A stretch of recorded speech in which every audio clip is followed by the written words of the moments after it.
for tuning into the Carry Handle podcast. Here's your host, Bryce and Kevin.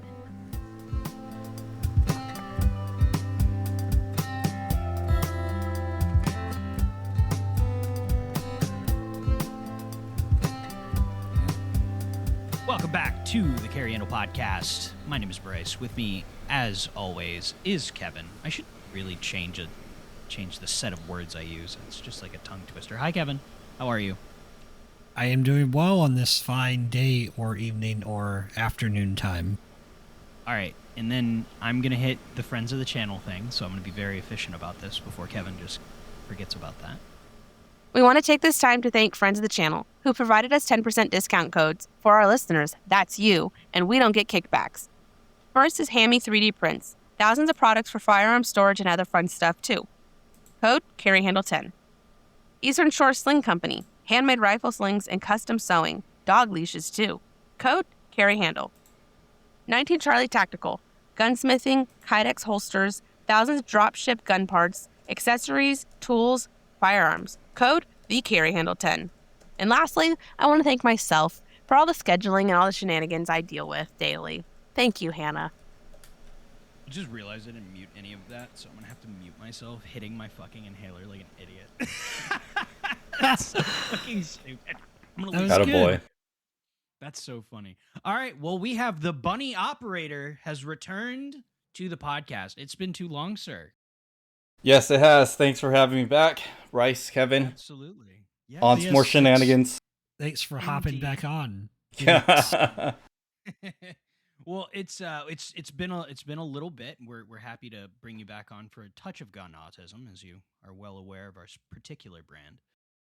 It was kind of funny. I was messaging you last week about magazines, and I was like, "We need to get you back on the podcast." And you're like, "Yep, we are. I am." I'm like, "Oh, I was unaware of this." So for the people that don't know, just quick, brief elevator intro, and then we can start nonsense.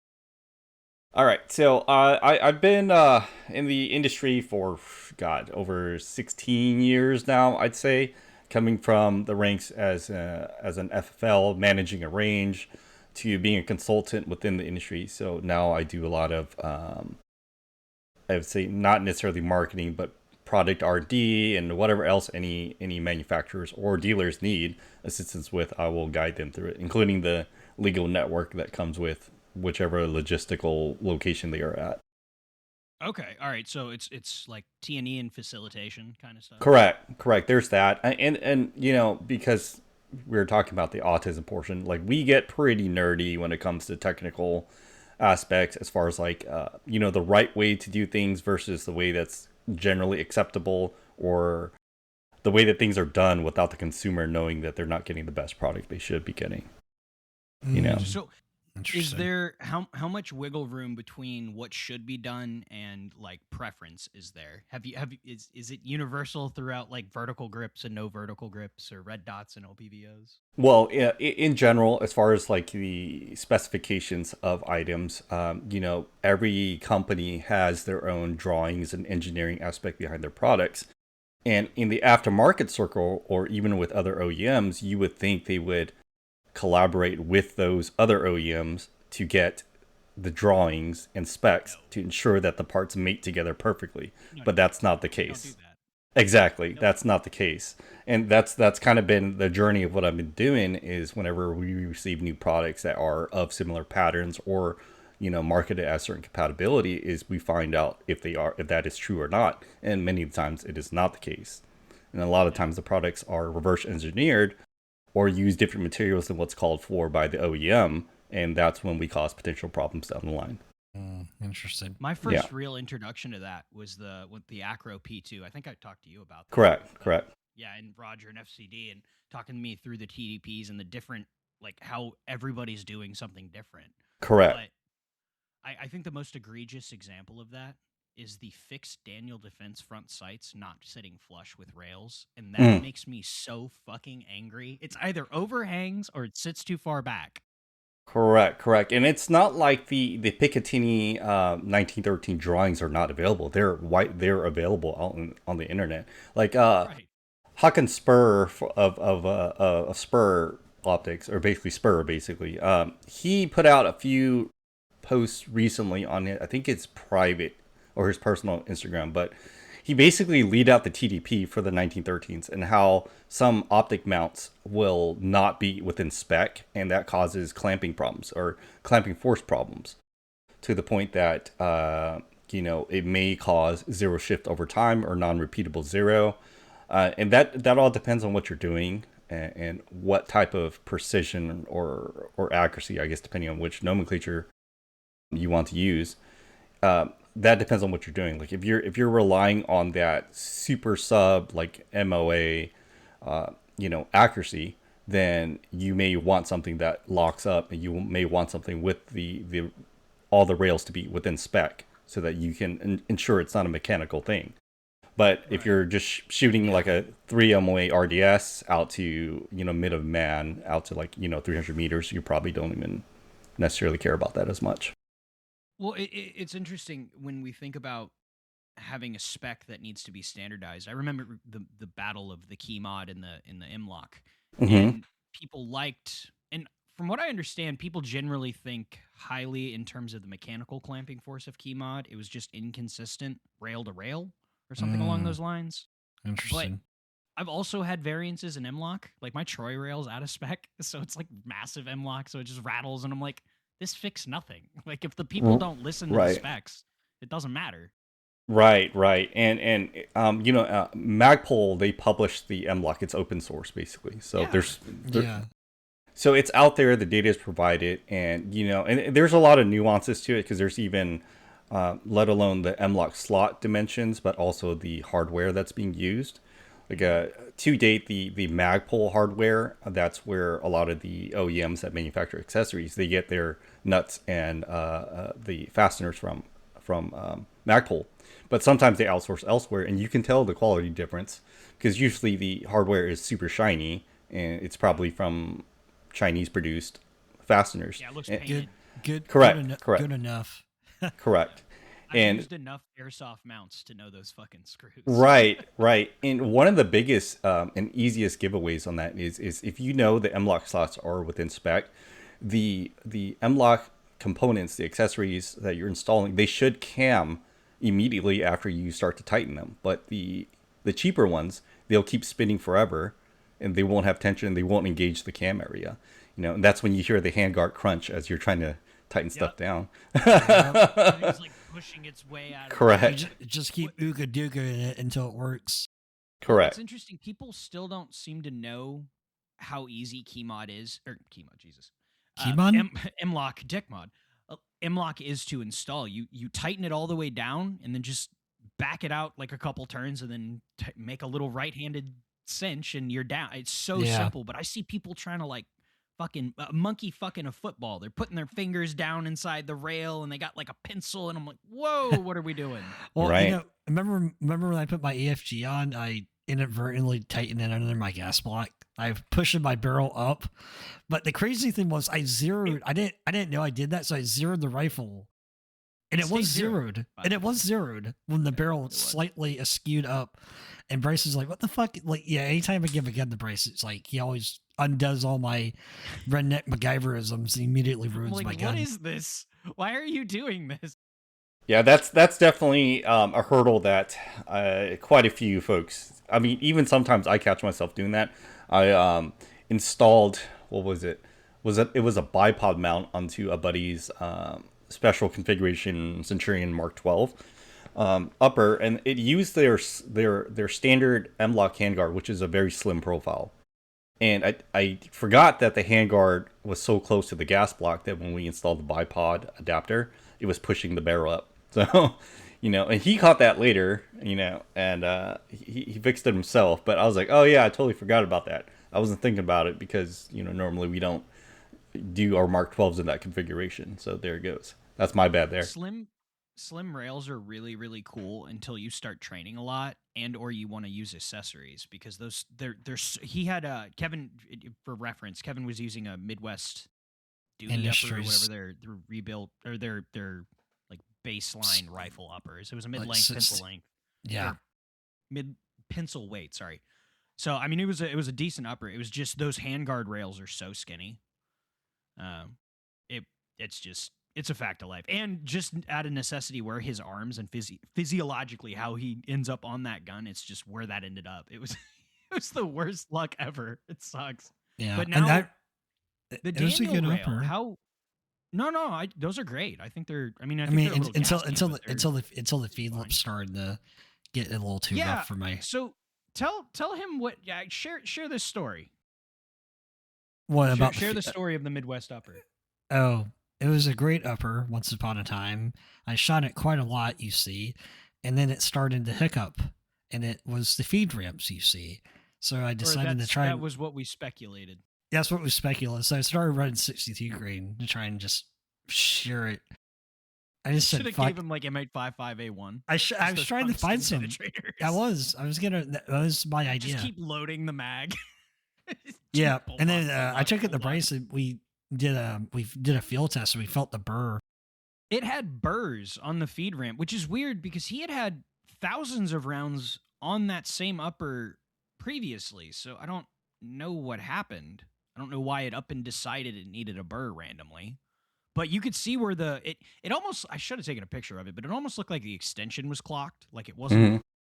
Well, I still quite, have like, almost. Like I still have the upper sitting on underneath my TV. Send me a picture of the extension on the inside of the upper. I think it was clocked. Because my Smith & Wesson M&P 15, 20 or 15 the Magpul edition, it was clocked. The whole front sight was like this. They had actually the keyway and the extension or the threads on the receiver. They'd actually twisted it over, and they had He-Man fucking installed that bitch.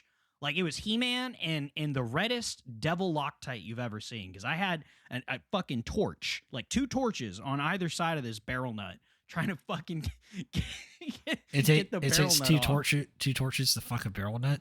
Well, Good and to then know. I broke an AR wrench and also had a fuck you extension on the end. Yep, that'll do it. Yeah, I'm pretty it sure GI barrel nuts were rated up to like 80 foot-pounds, I think it was. Just so you can time. Yeah, it sounds like it. That's like the how many Ooga Doogas and Coors Lights is that for the rednecks out there? That was a really upset Saturday gun. Somebody made this guy come in on a weekend, and he was fucking mad. Yeah, and they probably didn't. Right, and there's probably no anti-seize in there too, is what my guess is. Like now it's just dry torque. Yeah. Not a lick. Okay. Dry torque. Blurring Fucking creed. phosphate. Sit closer to the edge. Just. You've never seen dissimilar metals gall until today, boy.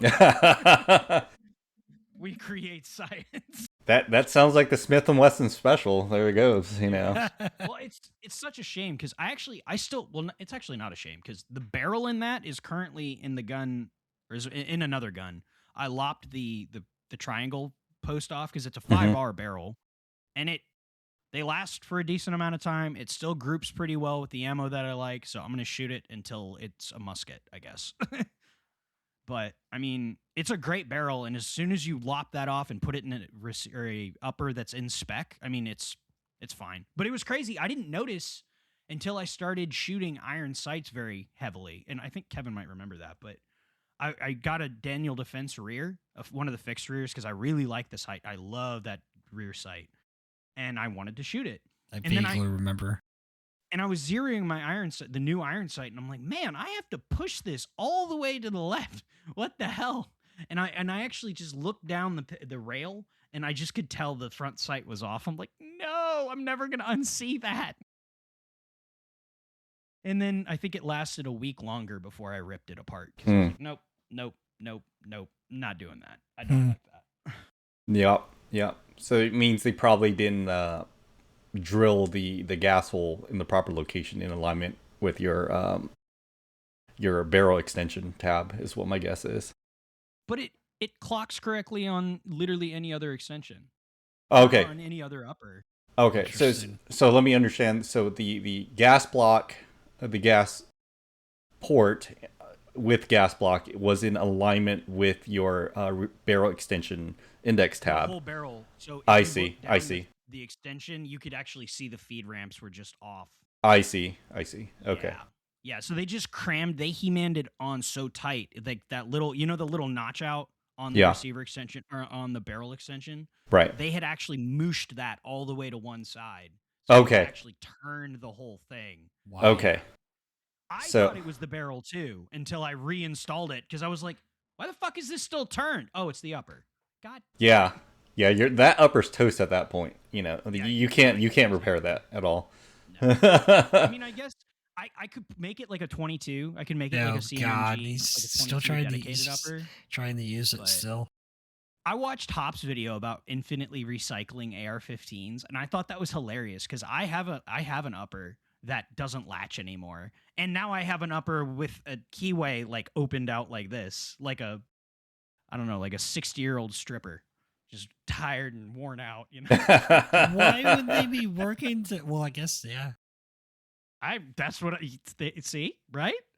It works on multiple levels. This is an intellectual podcast. There's layers. I think I'm we like, I think we open. left the intellectual part at the door. I think it's been very well handle podcast. We're using the intellectual book to hold the door open to let the hot air out. What? Oh my god. All right, so real quick. So we were talking about a lot of things. A lot of things have been discussed. Guns. We mentioned the P2, which is an enclosed red dot, and I'll bring this around. Don't even worry about it. We were talking about some of the clamping issues that the P2s were having. Was that a similar issue that the MPS was having when it got launched, or was that just faulty hardware? The MPS is based on the Acro P2 footprint, but they moved the clamp forward of where the P2 clamp is. And depending on the Acro pattern that's being utilized by whoever that manufactures by their plate or slide, they sometimes those companies, they take liberties on the actual drawing or how the P2 pattern should be, and because of that, they do not leave the proper provision for a more forward mounted clamp, and or they change the dimensions to no longer be P2 spec, and that causes inappropriate or inefficient clamping force on the MPS. That's what would cause the optic to cam under recoil, because dovetail style clamp optics will do that too. They'll want to go left or right instead of linear forward and back, and that's what causes the clamp to fail. And then you start to see the cross bolt on the MPSs shear quite a bit because of that. Apex Tactical, they created their own clamp to to basically counter that. I don't have personal experience with that, nor do I have the dimensions, but it's an aluminum clamp, so I don't think that necessarily fixes the problem per se. I think it's supposed to be wider. That was their claim to Right, and I understand that. I understand that, but it's still aluminum when Steiner and Aimpoint call for steel. Right. So- Is that's interesting. Is there any like copyright infringement legality behind, like, instead of like Material use? 0001 0003, like it's good enough to work but it's not the direct copy? Or is it I just think- them being lazy? As far as the manufacturers, I don't know if it's necessarily them being lazy. I just assume that whenever a company uses aluminum for something that calls for steel, they're doing it for the basis of that aluminum is easier to machine and less costly than using steel. Yeah. And sometimes the consumer bears the suffering of that. Granted, if that company advertised that this product is for competition or range use only and not for carry, then now we're in a different category. Now it's on the end user to make that determination if they want to use that. Yeah, but they say that they say that in fine print that I can't read because I'm 30 years old. Well, or Right. you just have like no attention span. Right, There's nothing right. to do with that. Yeah, and so many times What? it's, many times it's at the detriment of the end user, and that's unfortunate because we do see those stories. And Well, by and then default, by default, they'll tend to blame the optic and not every other manufacturer that's involved in the process. That Well, optic's a piece of shit. Yep. Ignorance is bliss, and it's easier Correct. to blame other people's problems or what their perceived problems are, rather than you just being a bit of a boob. Like, You're just a little obtuse. You didn't really care to pay attention. And it seems like a lot of that with the firearms and with like gun owners, and it's a little terrifying because it's like these are controlled explosions in your hand. Why are you Correct. so slap happy with these things? Like, Well, what are we doing here? Well, like, people, they buy optics, and the optic companies say, oh, we're the best optic. And then they negate the fact you have to mount the optic properly. Mm-hmm. So if you're not mounting something properly, it doesn't matter how expensive it was to begin with. It's going to, I had that experience when I mounted my 407 on my Glock. Bryce will remember this. I put it on my Brown L's, and I forgot to Loctite it. I just haphazardly just screwed it in there. To its credit, it lasted 200 rounds. To my credit, I realized when my shots were starting to go up, and I was like, that doesn't make sense. Man, I don't think I'm that bad. Yeah, that's literally what I thought. And then I looked at the optic; it was ever so slightly just skewed up. I was like, all right, well, we're gonna put that in the bag and stop shooting it immediately before I shear my screws out of here. I had a similar issue with the AOS mounting on these TRPs. Mm-hmm. This has come loose twice. Although the first time I may have just thrown it on there. Now, to be fair, I've mounted my fair share of pistol dots, so I don't think I fucked it up, but I don't remember. I wasn't paying attention. I was really excited, so probably fucked it up. I'm okay with that. The second time I followed the manufacturer's recommendation. Now, I did not add additional Loctite because I wanted to see if it mattered. It matters. And it shouldn't be Loctite. It needs to be fucking Vibratite. Because these things need to be like Thor has to put these bitches in. I mean, like, it really I really like mythical strong dudes, I guess. I don't know why I keep doing Brace. Either Brace way. just is like Hulk. Yeah, if it's not almost rounding out, it's not tight enough, all right? It needs to be almost round. But I have not had a problem with it since, although I will admit I lost focus and I haven't been shooting this as much anymore because I forgot about it when I got a different gun. So you want to talk about you gave me a good thought. You want to talk about He-Man screws? Talk about Turkey and their He-Man fucking screws. Yeah, Kevin. Two different Turkish guns? I think so. Yeah, I bought and I just was trying to take the plate off just for giggles. Just like to take it off, and like I got one screw out, and the other one it was like no thank you, and I was like okay cool. I put it back in. I almost rounded it off, and I sold it. They're old righty loosey. What was the size of the key? It's a great question. It was one of the hollows, like a T10 maybe? Yeah, it was like a T10. It was a standardized. Okay. It was small. Yeah, I mean, considering that T10, you're talking about max is, on the very extreme high end is like 18 inch-pounds. So if it's... Yeah, these look it also had like Turkish like Loctite in there. Right. The shank on it was... It looked like a normal, like a capstan? No, capstan's rounded. This is a machine. Whatever this, I'm sorry, I'm out of practice. I haven't been in construction in like 6 years, leave me alone. But this screw, you guys can't see it, but he can. It was that, except the same size head with half the size shank. Oh, shoot. It was fucking nuts. So the head said you could put a lot more ass into it than the fucking shank. Like, it was a much bigger check. The shank could not cash. Anyway, it's always kind of funny to me. Yeah, I put the plate back on, put it back in the box, and sold it to a pawn shop. Yep, that'll do it. Like the plate or the cut itself had posts on it, or for the screws. Do you recall that? I think it was. Got it off. No, I think I didn't get it off. Okay. Yeah, that's what I imagine. Like I would imagine that if they used the shank or at least the fastener shaft was that small, it was probably a 440. So the Trigicon spec, Zev spec for the Armor pattern. Oh yeah, okay. Right.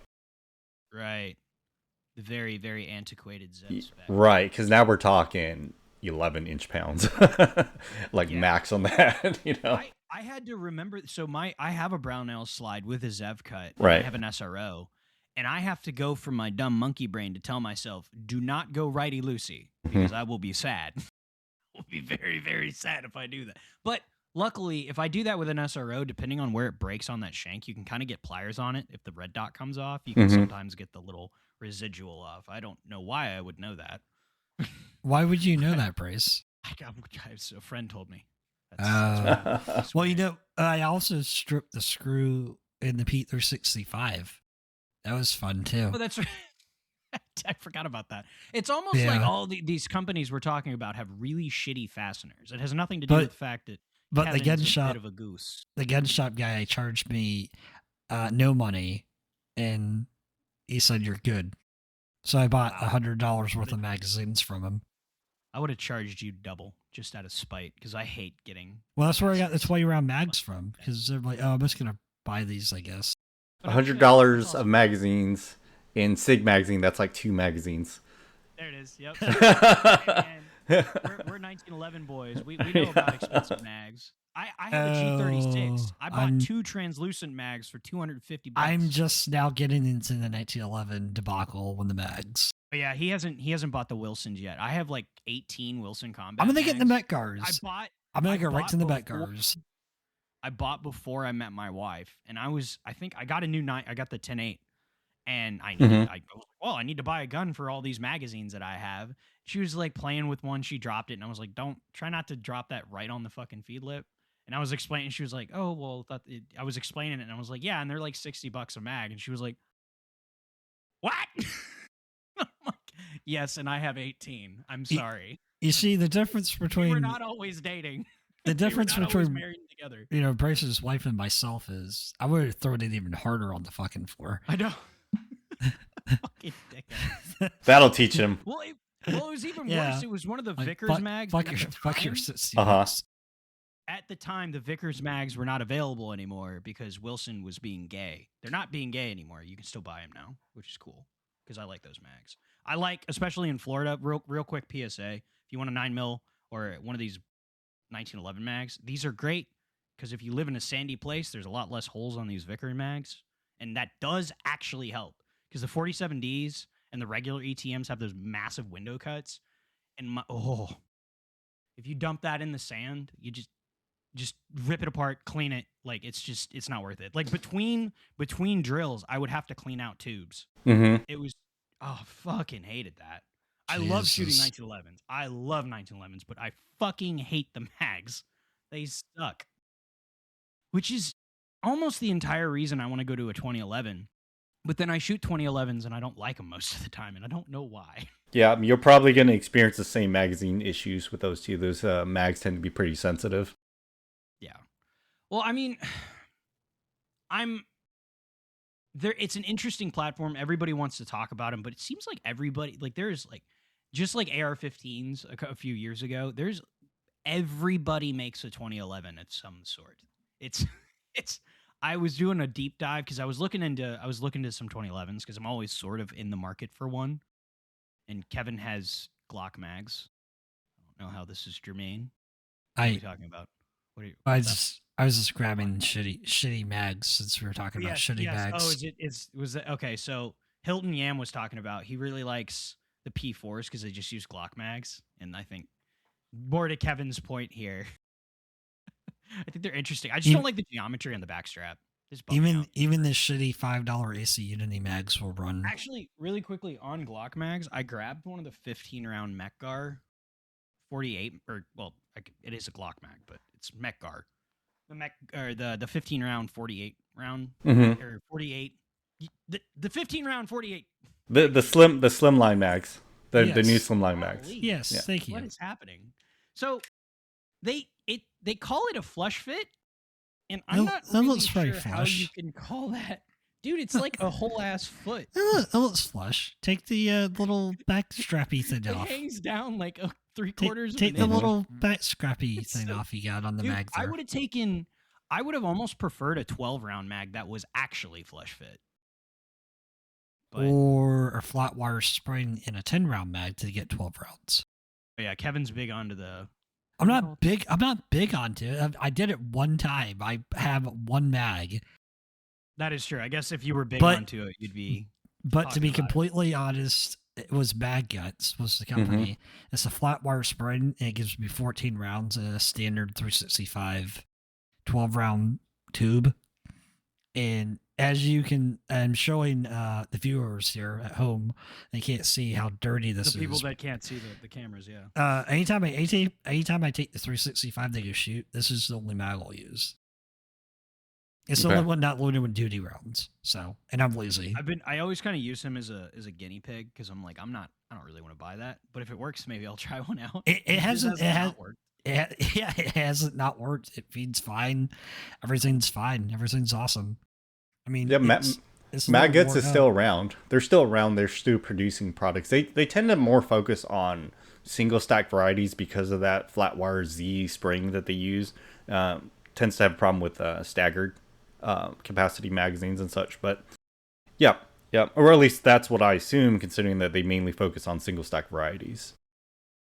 Yeah. So that's really interesting. So I work for a company that uses flat wire springs. And we use them in a magazine capacity. And I don't know, I think, I want to say it was for space savings to optimize in terms of how we stack the rounds. I'll have to ask the engineers, but I'm pretty sure that's what that came down to. I know it's supposed to be increased cycles in terms of lifespan. I know when Wilson Combat came out with their flat wire spring, they were like, it's like 10 times or 100 times the service cycle. And Glock's over here like, we have literally been doing this for 30 years. It's like, what the fuck are you talking about? But that was a weird tangent. My bad. Sorry. I just thought that was kind of interesting. Little tidbits of information. Yes, right. I do like the magazine design, or the magazine release design. I like that it's pressed in instead of cut in. Although I know you were having issues with the Glock mags, right? Ooh. The full size. Do tell. Expressly the flush base pad version. So the standard 18 round ones. Yes, just those. The plus twos are fine. The 19 rounders or 20 or whatever the capacity is because they use a different locking plate style. It's closer to like the CZ plus twos or any other Metgar plus two mags. They use an L bracket that locks right. I know what you're talking about. That lock to the base pad versus their standard flush capacity version uses the any other magazine style where it's a floor plate with a button that locks into the base pad. So there's enough play on some of the magazines, and to this date, I probably have 12 examples within my circle of peers of magazines that have dismantled upon dropping on the floor, including my own, which I do have camera footage of in a test where I just dropped the magazine and exploded, basically. So there's that. And to this day, Metgar does not claim they have any information on that. Staccato has also claimed that they were not aware of it and they deferred back to Metgar. So there's that. So to this day, there's no acknowledgement of it. And my contention with this is that the magazines are OEM for Staccato HDs, and their claim is that this is a service weapon. So that's not a good thing for me, when even if this is a small percentage of the production models that are affected by this, there needs to be some accountability for it, where they come out with a better design and recall the mags or send the base pads for people to swap out. Well, it's interesting you're talking about that locking plate design, and this, it kind of looks like it has a mix of both. So it has that little L bracket, kind of like in the how they have their extended plus twos, kind of like the Berettas, but it also has a button. Right. So I guess I didn't realize it just like levers off the back flat here, which right. is interesting. Right. So time will tell on those. I have not had the 15 round slimline mags. I haven't been able to get them yet, but at some point, I found one at a gun show and I bought it immediately. Right. Wait, you're at a gun show? Yeah, I get dragged to them occasionally. I'm not very fun to take to a gun show though. Right. Why? What's interesting thing is when I posted the footage of my magazine and blowing up, as well as the other examples from my peers, was that other people have responded to me stating that their Metgar produced magazines for other platforms have also done this, and they do use that same floor plate design. I don't know if you recall, but the SIG PT26 mags are like this too, except they're metal floor plate, but they have enough play where they shift forward and allow debris to ingress in there. I think that one's kind of the same style as the Beretta. It is the same style. It just uses a metal floor plate and base pad. The CZ Mags do this. 75 series Megar produced CZ Mags also do this. Basically, any high power based magazine. Right, that's plastic floor plate with the push pin tab. With the exception of Glocks. Well, that's because Glocks, all the polymer friction plus the locking tabs. Correct. Yeah. Correct. Yeah. That being said, I have seen random examples of Glock Max also blowing up that way from. I've had a +2 pop off my gun. Yeah. Now it was very hot. Wow. And it was the Florida summer, and I had been the gun was volcanic, so maybe it was a little ooey gooey, and it hit the gravel right, and it went. But yeah, I have had that happen. Now I've had that happen to a lot more shitty extensions than I have with Glocks. So, all being fair, I still use Glock +2 extensions, but I haven't had great luck with aftermarkets. Yeah, they do lock in very differently, the OEM +2. Because it's that little pyramid insert on top of the pinky extension. So that like the 10-8 Performance one is basically like OEM plus. Like he uses the same retainer. Right. I haven't used it as hard, but Interesting. I've definitely beat the shit out of those. I haven't had one puke its guts out, so that's good. Yeah, Hilton makes a good product there. Yeah, and I think the downside for the OEM +2 is that the spring and that cup is basically free floating in the magazine body. There's nothing to lock it in other than just general tension. So if we're talking about the tolerances or somehow the magazine body feet lip or the lips and the actual extension lips themselves don't interface well, then I assume that you would think that something can happen at some point. It seems like it relies a lot on the column of the spring to actually physically stop it from, because it takes up, almost exactly that amount of room. Correct. The spring is almost a great retainer in and of itself. Yeah. Did you change the spring when you installed that, or was it an OEM +2? I went from OEM to that extension. So you added extension. Okay. No. It was a +2 OEM mag. Okay. It was a 19-round mag. Yeah. And then Okay. I just swapped because I didn't want to buy I didn't want to buy a new spring, and I'm in the retainer because I'm lazy. So I didn't want to do that. Right. So the OEM 19-round magazines, they use the Glock 22 11 coil spring. Oh, I didn't know it was a 40 cal. Okay. Correct. They use the 11 coil spring off the Glock 22 flush magazines, and that is to retain enough tension on the magazine when you feed and to maintain pressure on the magazine floor plate. So the formula, you can. So you take a Glock 17 flush magazine, you buy the OEM +2 components, and you also buy the 11 coil spring off the Glock 22. That's the formula. The only you can't use that spring in a 17-round body. It has to be in because it's more mass. No, you can use it. It's just gonna be tighter. So if you take the 11 coil spring, it's think of it as like a +10% power spring at that point. Got it. Mm. Okay. I'm picking it up. Yep. And so the other formula is if you take the 15-round magazine off the Glock 19, and when you put a +2 on there, you have to use the Glock 17 spring. So that's the formula. Yeah, that's the formula. Makes sense. Okay. Interesting. And with the exception of the Glock 26, which uses a native Glock 19 spring anyways, you don't need to change the spring on that one. So like the OEM 12 rounders, OEM 12 rounders, they use a Glock 19 spring. Even the 10 rounders use a Glock 19 spring. So there's interesting. Really cool. I wonder if these AC Unity bags didn't replace the springs because they're supposedly +2, but they're not really +2. We yanked those followers out, and the springs were all the same size. Yeah, so count the coils.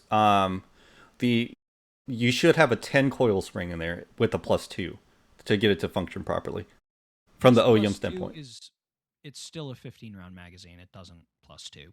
Yeah, there's no +2. It's a base pad. It was supposed to. I'm sure. Yeah, it was supposed to, but it doesn't. Barely fit 15. I mean, $5 a mag though. Like I didn't expect anything, to be honest. You know, $5 a mag. So, sometimes spring orientation can affect that. Like if you have some binding and your magazine is not affording you the increased capacity like it's advertised as, sometimes it's the spring that's been inverted. So if you invert the spring, then it'll fix it. Really? Yeah, you'll feel that in the follower too. Correct, It feels correct. Fucky. Yep. It feels really weird. Yep. Huh. I have absolutely done that. And Yeah, here I definitely I've have done that. I've Correct. just been Googling, like cramming them in there. Well, Yeah, you can do that I'll too. know, like, if I didn't figure it out after getting it all the way together, usually the first round will immediately nosedive, and you're like, huh, well, that's on backwards. Mhm. Yep. And every magazine design is different, right? Because you think like the way the spring is angled, there's a slope to it, and sometimes you think that faces forward, but no, sometimes it faces backwards. Well, actually, of all people to appreciate this, I think you will. And on the retention plate on this, again, this is ridiculous that we don't actually have video yet. But they have the cutout for the retention plate. This is satisfies my tisms. This might satisfy yours. But there's a perfect cutout for the spring and how it lays on that. Like even the leg has a little cutout for it. It is gorgeous, and I love it. The Italians are ridiculous a lot of ways, but I appreciate that shit. That's great. Yep. It's like there's no way for you to mess it up, you know? I know, it's perfect. It's like you could be the dumbest man alive that you Correct. cannot put this together The any other way. Italians have thought of everything. Yes. my litmus test is one of my best friends, Aiden. Before Kevin gets mad, my best friend is Kevin. I will say that publicly. You can Hear, have hear. more than one best friend. But the so Aiden, he's our army friend. He's in school to be a helo pilot, and I'm gonna mute that probably. But either way, he's the joke is he's the dumb army grunt. So if he can't break it, it's indestructible. We love it. So I'll give him the mag. If he can put it together, it's perfect. So that's the litmus test right there, being able to get something together or not. Perfect. The iron sight guy. Sight The guy. stock. Doesn't he have stock Glock sights too? Yeah, he has stock Glock sights on a Roland special. Like a villain. Good for him. It's kind of crazy. He has it's stock factory spring in it too, and all he shoots is 115s. He's not had a stoppage, which is kind of crazy, by the way.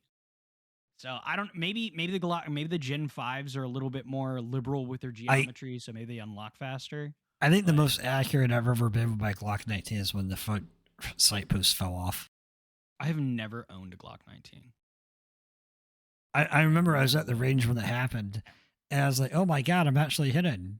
I'm just aiming with my thumbs." Actually, I just realized this effectively is my Glock 19 now. It is just a flat. That's Glock not a 19. Glock They're the same 19. size. That's not a Glock 19. They are the same That's size. not It a holds Glock 15 19. rounds. That's not It a holds Glock 15 19. rounds. No, we're not doing that. This It's is a not better Glock 19. No, 19 than the Glock. it's not a Glock 19. It's literally a Right, fucking better. Glock 48. It's 48. not better. Better. It's way snappier than hell. better. Yeah. Shoot it. Shoot I it. will say the anchor. I have a Langdon Why? anchor on here. It makes it feel like a big gun. It does make a pretty large difference for sure. You know, Yeah. my contention with the Glock 19 has always been that grip pump for me personally, and the LTT grip anchor, or the Mitchell's grip anchor before he went and I was just officially saying he became. bought that from. Yeah. Yeah, I mean, he works for LTT now. So Mitchell's he's in the videos with them now. So he's worked with Langdon for some time now. But, Mitchell sent me the original test grip anchors back in the day, as well as with the one for the 48. And they alleviate all the woes that I have with the Glock 19 hump completely. So it definitely works.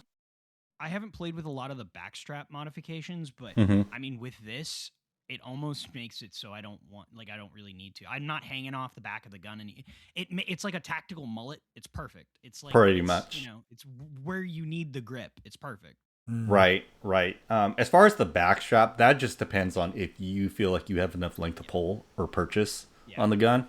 That was kind of the problem. Was I wanted it to feel bigger because it is so small, and I just don't feel like I'm holding my hand effectively when I grip the gun. Yeah. So I mean, there's not much real estate. It's Right. a hand holding gun. Yeah. Yes, it is. It's my marital gun. I'm holding my own. Hand.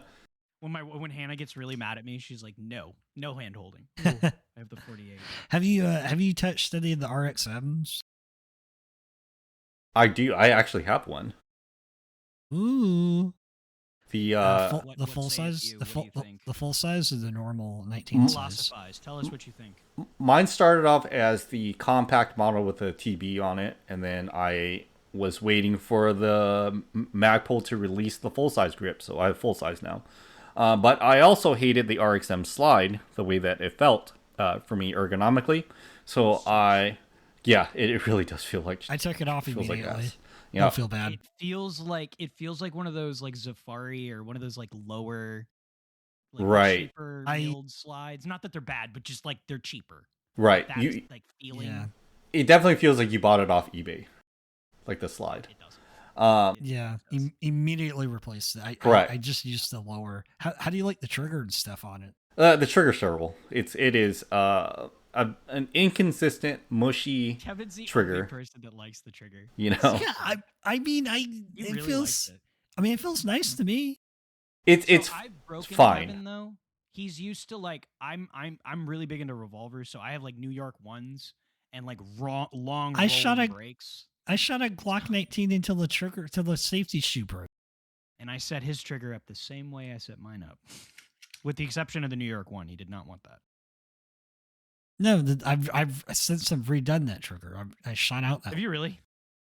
I love that. That's great. That was the one with Was the it broken. did you change the connector? Is that the same connector or did you get a new connector? I think you're on the same connector. I don't think that's plated anymore. On the RXM. No, on the Glock 19. No, My he original is Glock pretty 19. well worn out. His Glock 19. He Okay. wore out the dingus in the trigger. He snapped the little like it. That I was impressed. I was very impressed. By that. Okay, the Glock. Okay, Glock. Everyone he out was- there like, every has time he 3 hands me a safety gun- mechanisms. It has 3 safety mechanisms. I just happened to fail one of them, so I still had 2 in my favor. Every time he hands me a gun, it's either on the brink of exploding or something's inexplicably installed wrong, but it's not adversely affecting the gun somehow. Or there's something catastrophically about to occur. Like there's always something. It's like about to go wrong. Like his AK was just slowly Bryce, pushing itself out. Let me of ask you. headspace. Let me ask you a question, Bryce, and be honest. How many Okay. rounds did that device have on it? The SCD device when it was handed to me. I didn't even bring that up yet. I know. may I'm have bringing it up. handed Kevin. No, May. device No, that I May. used. There's no May there. There's no A little heavily used. there's no ambiguity in. Ambiguity. Listen, you knew how much I shot, and then you still took it from me. So You really, didn't. it's on You you. did, no. You fucking forced me to take it. I didn't force you to. You take it. I forced just it said upon that- me. Oh, your I gun said needs that to be only a smart safety. person would take it. You need to know where your striker is at all times. It's a 50,000 round fucking thing, and it went for a long time until the fucking I pen don't sheared. think it actually had 50. I think it was probably closer to like 30. But once The you're pen- past like 20, you might as well be 50. So like let me- Jesus Christ. So that happened did pretty forget about recently because I bought the RXM. I slapped the Brownell slide and barrel and all that on there because that's just common together. The Turkish Glock. Kevin's been on a Glock clone Glock building thing. He's had a Turkish Glock. He's had the RXM, and he has a Lone Wolf frame. Yeah, the Lone Wolf has the likes to RXM tinker. slide on it right now, and then my Brownell slide that I put together and all that's my main gun. Because anyway, I put it on there and I was testing it. I was testing the 0, and it just fucking exploded out of the back of it. I was like, what the fuck is this? I was like, oh, it's the SCD device. It's done. That's cool. Hey, Thanks, listen, Bryce. I like when they break. The gun still works though. So Right. That's cool. I like that. That's kind of Yeah. nice. Like even if the trigger return spring snaps on the Gen 3, 4 Glocks, you can still just manually reset the trigger and it'll still work. Just push it forward. Yep. Yep. Your recoil spring can be completely dead and it'll still work and cycle and such like that, Yeah. Oh, well, I have 5 digits, like mid 5 digits on a recoil spring, and which is kind of funny because they're so oversprung that you get like 30 or 20 in, and they're like a 11-pound spring, which is funny because everybody puts 11s in them anyway. Right. It's like, well, just deal with a really shitty shooting experience until about then it shoots great. Well, when I built the lone wolf gun, Bryce can attest, I put a bad Glock trigger in there, fat or bad Glock trigger, and when I put that trigger in the lone wolf, I took it out to the range. Oh, wasn't it binary? Yeah, it was better than binary. It was 10 in a second, and I was like, "That's great, bye." I knew what happened. It's an FRT, don't worry. No one else knew what happened on the range, but I sure as shit did. I was like, well, that's not cool.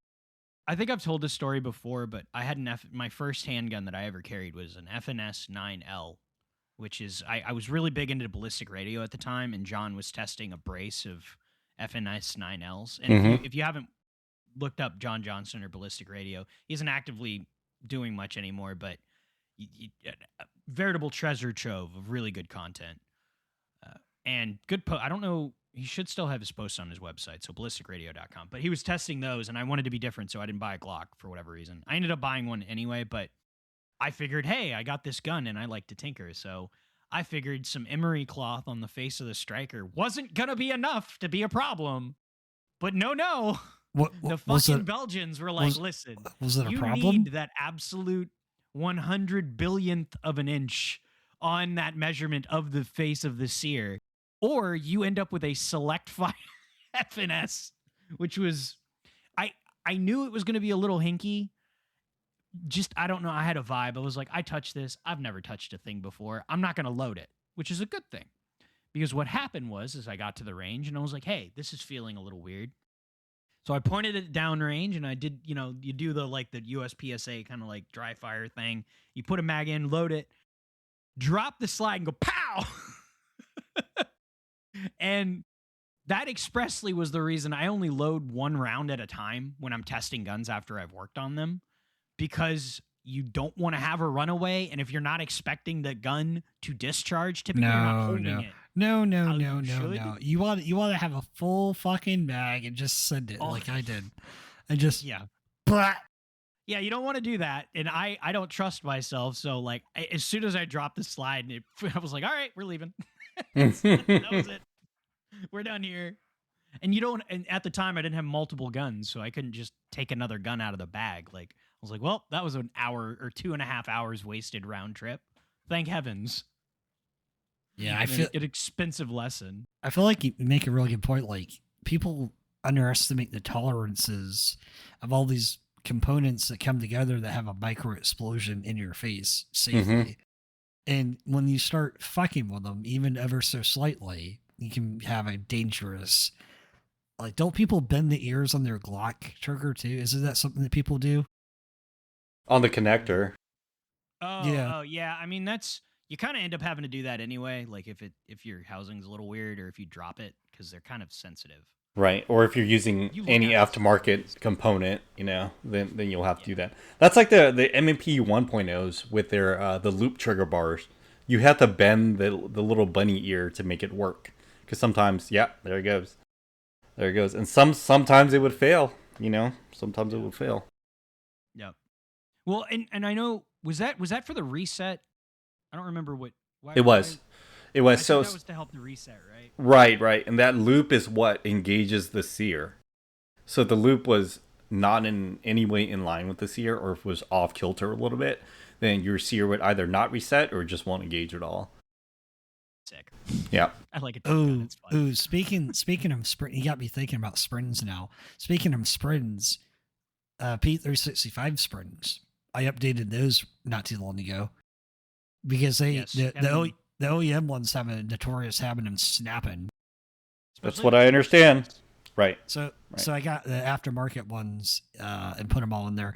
I also cut my finger doing it and smeared blood all over his safety. These do too. The trigger springs up Beretta. I've been through 4 on this gun before I finally was like, why didn't I just buy the Wolf? The little compression spring. I don't know why it took me that long. I will say it is objectively a terrible trigger now, though, because it's so many it's so much more of a complex part. So there's things rubbing on each other, I should have gotten the reduced trigger pull. And I can't believe I'm saying that, but this is pretty well butt cheeks.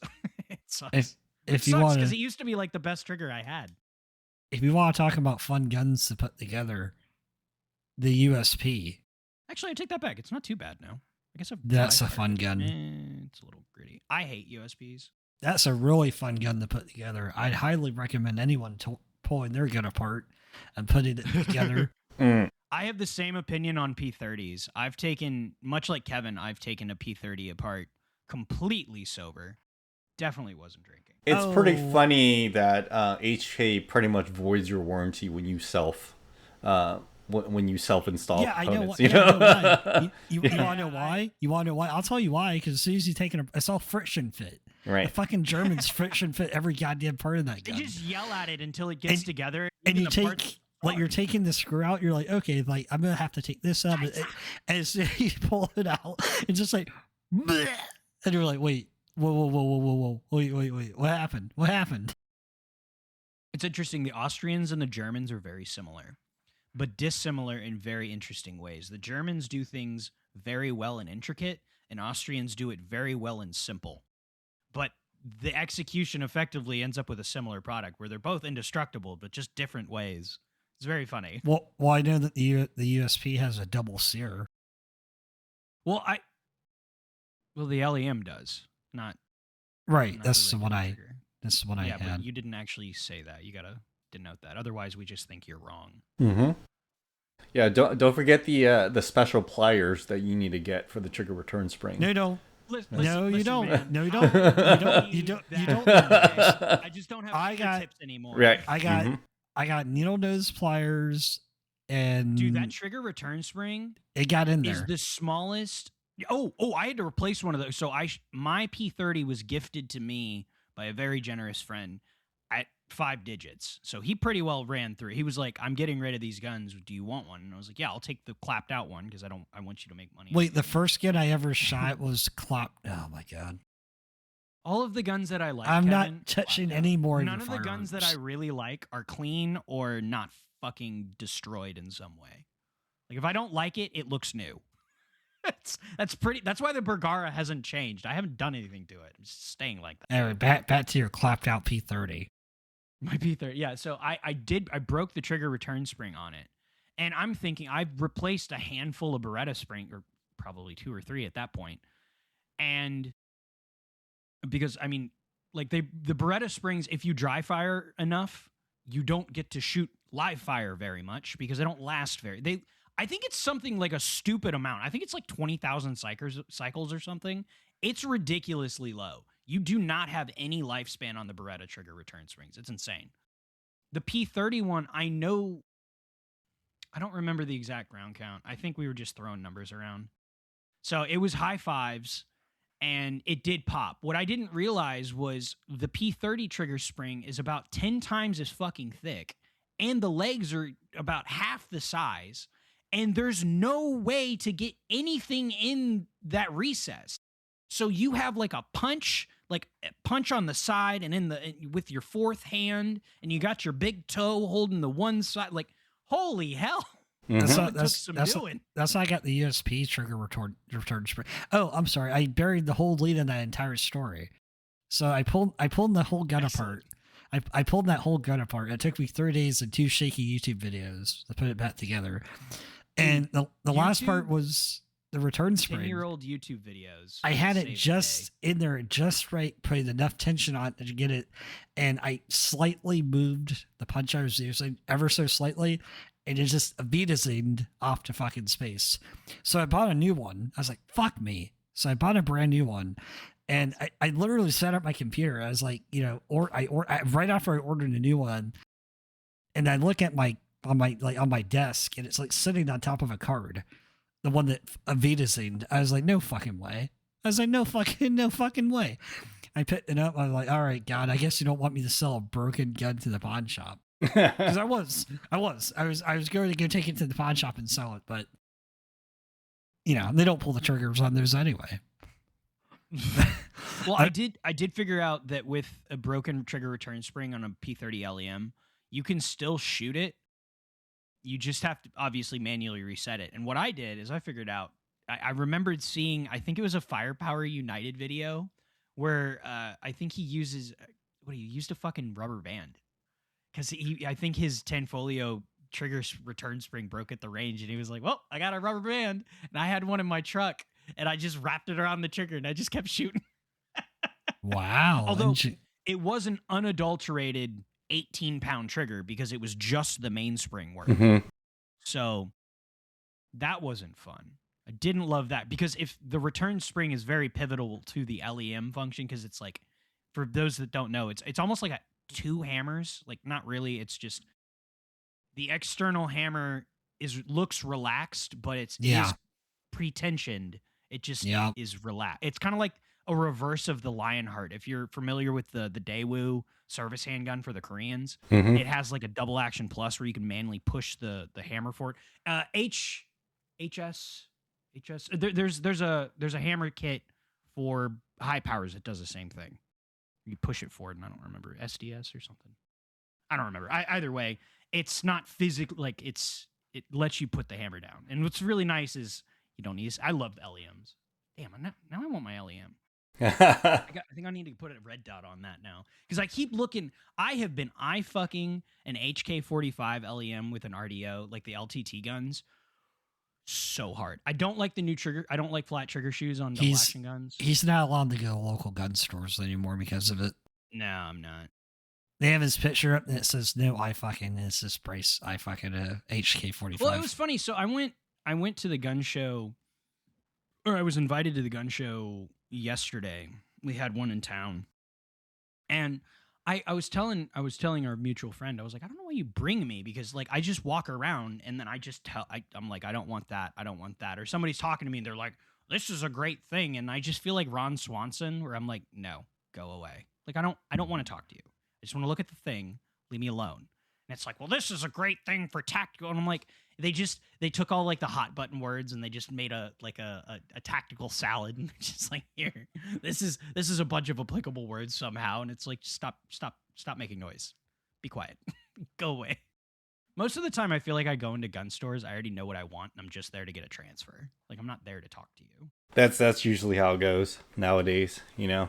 Yeah. I have no interest in It's like you said, used to have a cool one.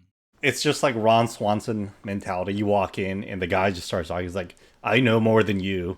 You know? You know what gets me is like when you're like, I bought a couple of guns at my local gun store. I have a couple. One's like a real big box one. It's like super big box. And they have a wide selection. And I'll hear them tell like the grannies and the unknown, like about like The gun features. The uninitiated, thank you.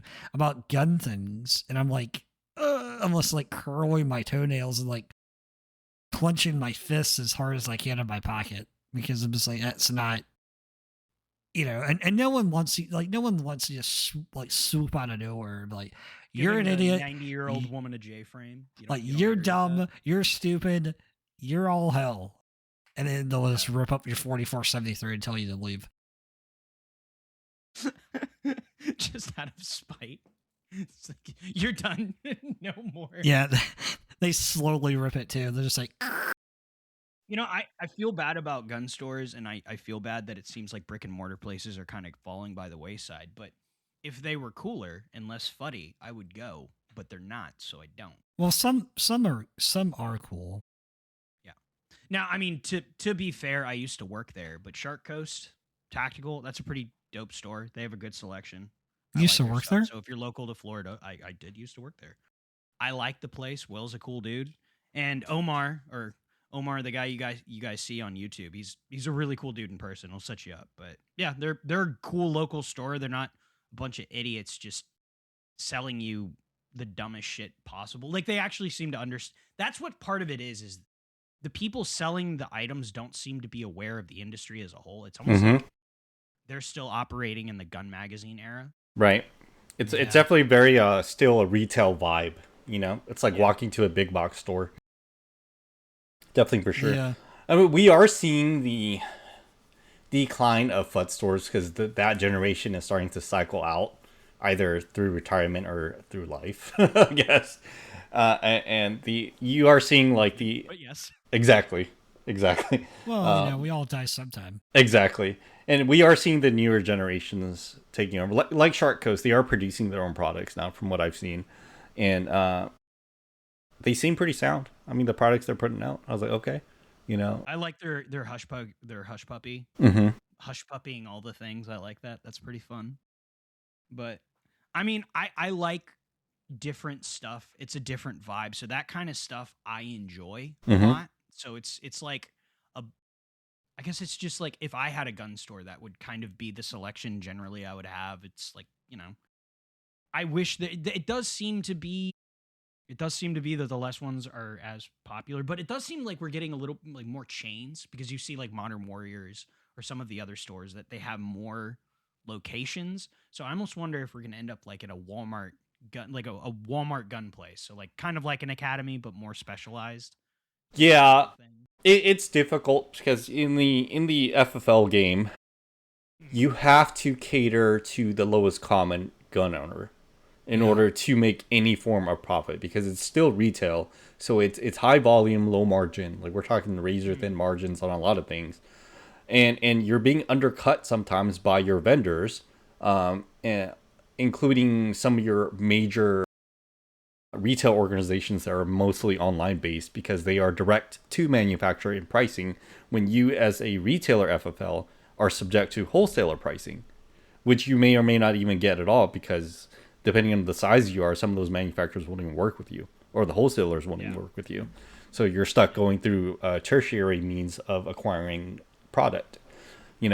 That's like, well, you're making like 5% per item. And Well, and and then you get kind of like the opposite with PSA, where they don't have dealers; they just sell directly Correct. to the customer. correct. Yeah. Correct. Because they manufacture their own stuff too, Right. I mean, they're so large now, they've acquired their own assets, from exterior companies and such like that, which is good for them as a whole. Good for them as a whole.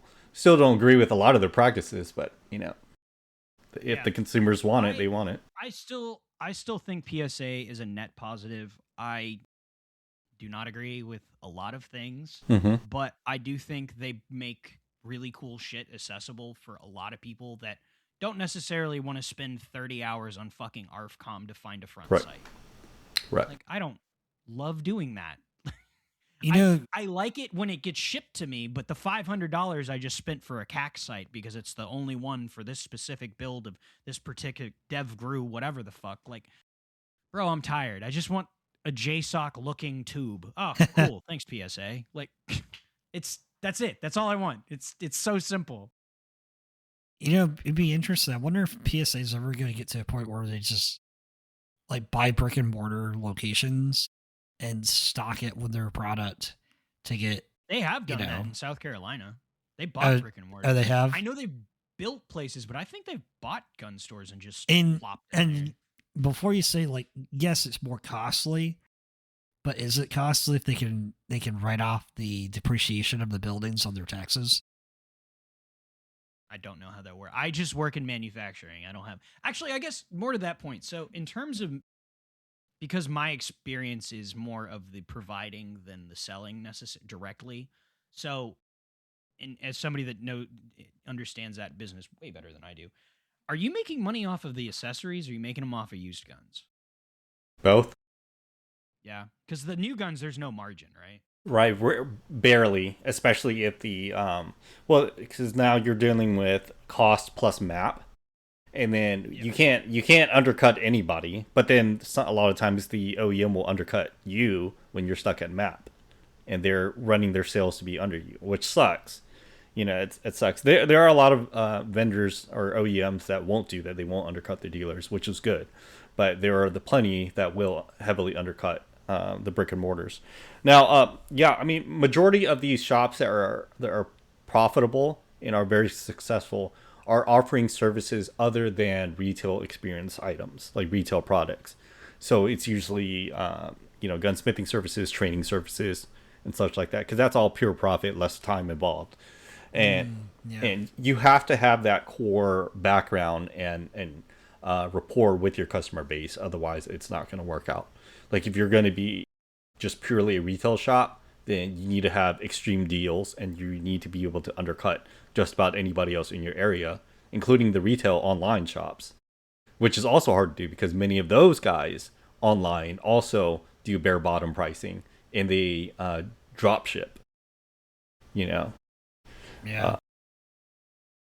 That's interesting. It's a crazy market out there. It is. Well, it is. So being on my side, where I don't necessarily, we have a direct to consumer function on some level, but that's not really our obviously, most manufacturers are just delivering quantity, like large quantities to distributors. That's right. just typically how it works. Right. But I mean, to be a business owner, I cannot imagine, because you can't really plan around your income as a gun store. Because, I mean, like, you can't plan. I mean, you're probably pretty happy when there's a Democrat in office. But past that, I don't really know that you really, like, there's no real guarantee that there's going to be any level of interest in your place. So I guess there's no planning. I mean, for me, I can be like, okay, well, these X amount of, there's a layer of disconnection where I can be like, okay, well, X amount of dealers are going to buy from me, and I need to have X amount of product to be able to deliver. And then and then there's a bit of layer of separation. But when it's direct to consumer, and these are the people that are directly affecting your bottom line, like, that's fucking terrifying. When the thing you're selling doesn't make any margin, holy shit, that's like nightmare fuel. Right. And you know, a lot of the times too, it's especially when you're in FFL 07, you're producing your own products and stuff like that. Right. It's you are banking on that as an attractor product. You are banking on the fact that you're probably just going to break even or take a slight negative hit, all in the name of brand recognition. So the more products are out there, the more exposure, that's what you're doing. You know, and I've had these conversations with plenty of people that, so I usually offer free consultations to anybody that wants to know about more about the industry and how to get started and stuff like that, especially in the FFL game. And I go over these things with them and just to get set realistic values in. I'm not, you know, at the end of the day, it's like, well, buddy, you're not going to make money in this game. It is a losing proposition, especially with all the industry fees, the insurance policies, whatever your local policies are. And most of us, when we do this, we already have supplemental income as primary elsewhere, and this is just a side gig to maintain our hobbies. Because one of the most important things about being a licensee is that you gain access to things that normal people wouldn't because your licenses. And that's kind of the idea behind it, you know. Especially if you're the type that messes with NFA items a lot, you know, right.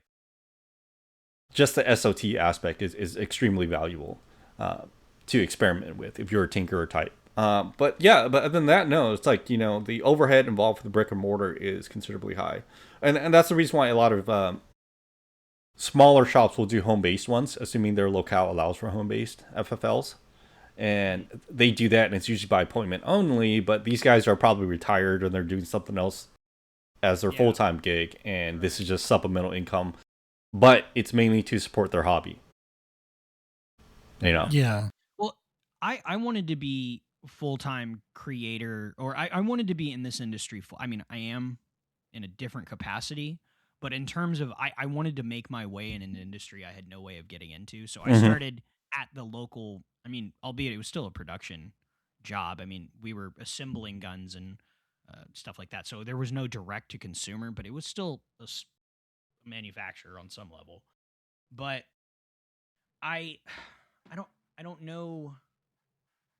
I guess I never really had to deal with, like, actually, that's not true. I did work at a range. So I guess I worked at the indoor range of like a bigger business. So like more of the, let's say, it's a more corporately structured. Well, to quote Men in Black, a great movie, the individual is smart, people are dumb. People are dumb. Yeah. Yeah. You know, personnel management is always going to be one of the banes of the FFL experience, including if you're an FFL and range or just a range. Like the level of bureaucracy that's involved with that stuff is pretty interesting, because now you have, you know, different level of insurances for employment. There's a PPE, like OSHA stuff required for people that are cleaning the range.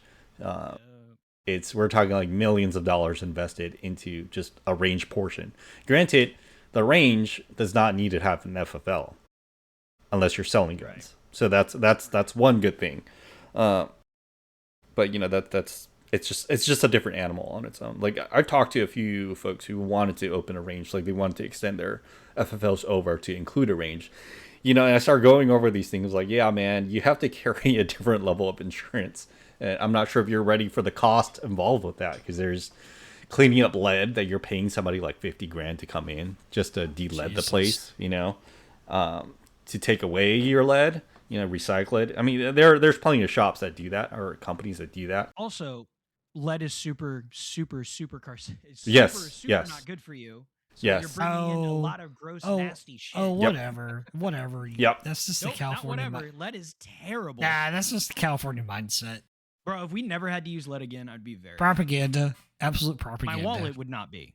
I'm not a hippie as far as I'm not aware of the price. But if I could afford to shoot nothing but like, if I didn't have to shoot lead, I wouldn't, because lead's icky and I don't like it. Especially with a toddler, I have to be like super. Yeah. It makes me even more nervous. So like I have different clothes for when I go to work, come home. My boss actually, he was the one that cued me on, because he has a 1-year-old. And we were talking about it. And he's like, I'm in the range. Like I shoot almost every day, or I'm in a range in some capacity doing something with a gun, discharging in my face or around me all the time. And dude, all of my shoes are gray on the bottom. And that's not dust. that's all lead. Oh, jeez. So yeah, and that shit sticks to everything. Mm-hmm. And that powder is like, dude, we have great ventilation. Don't get me wrong, but it doesn't matter. Yeah, I mean, powder is going to be unburnt. It's going to be expelled out the barrel, out the action. It just happens. You're seeing those like video clips of like ranges catching on fire because some dude. Oh my god! Yeah. Yeah, well, that happens. They're all the boys in there with ARPs with unburnt fucking powder. Yep, it happens, It just causes a lack of maintenance of the range facility, just enough that there's enough of a layer of unburnt powder and someone shooting something that's flamethrower level just to spark it all. And it happens quite a bit. It was crazy you say that. So when I got my crank in, I was shooting it at work, and I went through, I did not move, and I had 3 magazines loaded, and I shot all 3 of them mag dumping, of course, because you have an 8-inch 5.56. What do you do? You unload it very quickly and very loudly. And there was actually a little halo of gray powder on the floor. It's a white floor, and it's just from my 8-inch 5.56 just not burning half the powder. It's just like, that all is just getting set on fire then. Like, that's insane. It's fucking nightmare fuel. That it's real shit. I mean, in those videos that you see, it might look like that it's sped up. That is not sped up. So any of those videos that you see where it totally engulfs the whole range, it's because it's not quite an aerosol, but it's been vaporized. So you're inhaling it. It's all flammable and very, very energetic. Yep, absolutely. So there's a lot of reasons I don't like indoor ranges. The contaminants I don't like. I can smell the lead in the air, and I've been in indoor ranges long enough to where I just don't want to do that anymore. Yeah, I do recall this. This just triggered a memory from my time managing one of the ranges that I was involved in, and that range allowed the staff to have like basically non-managed employee range time when it's like after hours and such like that. Well, one idiot newish employee, was decided to bring in fireworks and threw fireworks downrange. So that was a good time. And I found this out after there was a complaint about it, and we had to review the range footage, and I was like, man, no. You're a dumbass because you had to go and do this, and then now you're making me have to do the management aspect of it to terminate you and go through all that damn paperwork and all this stuff, man. It's like, how much of a fucking idiot are you going to be to do that shit? Why were they throwing fireworks down Just because. Because he's an idiot. His apparently his dad owned a fireworks factory or worked at a fireworks factory or something like that, so he just got free fireworks, and that's what he decided to do. And this kid really liked the VP9. This was a Gen 1 when VP9's first introduced. Well, right. Fired him earlier. Exactly. Like he would not take any information that was negative about the VP9. Like I told him, I was like, hey man, your trigger return springs are gonna break on you eventually. So you should stock up on those. You should stock up on those. And he just goes. He touched himself to Larry Vickers videos, and that's all the information he cared about. Yeah, that's what it was. Not so he was don't like Vickers. I was gonna say, don't we all touch ourselves to Larry Vickers videos? Yeah, the expressly the oil video, the Larry Vickers oil video. It's so upsetting watching that video. Yeah, I hate that. It's so gross. And why the viscosity was so upsetting. And I'm just like, oh, I hate everything about this. And like the sound it made. Yeah. Just visceral.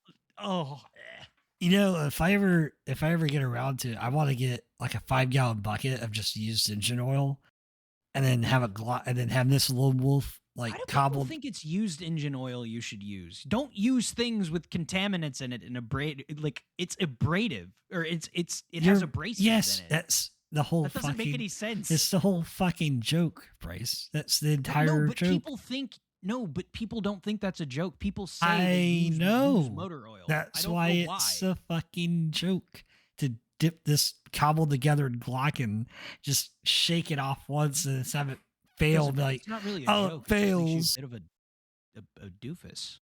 Yes. A bit of a goose. Yes. A touch of a goosery. Yes. That's the whole fucking point. Let alone the carcinogens that are already in the used motor oil. Nah, don't worry about it. Yeah, since we were talking about lead and how it's bad, let's just go ahead and... Don't worry about those. It's like, Kevin, this isn't supposed to smell like gas. Well, here, raise your hand if when you were a kid, you were able to light ice cubes on fire because of the petroleum levels. Ice cubes? Florida. Just me? God bless Florida. Yeah, ice cubes. Yeah, my dad would dump engine oil on the dirt for years, got into the water supply for the well, so we would light ice cubes on fire because it would give off I was gas. just about to ask, was he dumping fucking kerosene Yeah, down the that'll do it. Yeah, we did. We did it for years. It would just return to the earth, from the earth to the earth. Greta, whatever that hippie, the Thunberg, the girl that does, that one. She's rolling in her $1 million yacht, I'm sure. Yeah, all screaming. She's doing. How dare you? Yes, indeed. How fucking dare you? All right. I wonder if she flies first class saying that. I don't know. She's got what protests to sit on. Why don't we end this before we start saying some real like uncensored and unhinged shit about? Did we cover all the topics? We had no topics. So yes. Oh, I don't know. We were gonna talk about the LPVO and the vertical grip thing, but I don't fucking care enough to talk about that. Yeah. No, buddy hit on that. Who gives a shit? Right before you said use whatever your shooting style is. What do you think? No, I don't. I don't think it matters. Like, I don't think it matters at all. It really doesn't matter. I understand needing to put it versus not having it and stuff like that, but it really doesn't matter. It's just like you're dope. You just have to understand what you're doing, where the drop is, and what the limitations are, and have at it. And if you don't change a dealer, you'll never have that problem. Yep, exactly. Exactly. It's funny because that gun's on a tripod right now, and I've swapped out. I pretty much have like pick rails on the base of every setup right now, just so I can tripod. But that's a whole recent stint of I want to tripod everything. Let's see what happens. Do you use the Leo Photo 1913? Yes, correct. Dude, those things fuck. Yeah. I love those. It's been nice to have. Use it to zero pistols too. Yeah, they're great. Well, you They're tripod so nice. pistols too? Yeah. So my tripod that I have, Kevin, you remember how I was telling you can link that up to a 1913 and an Yeah. rail? Yeah.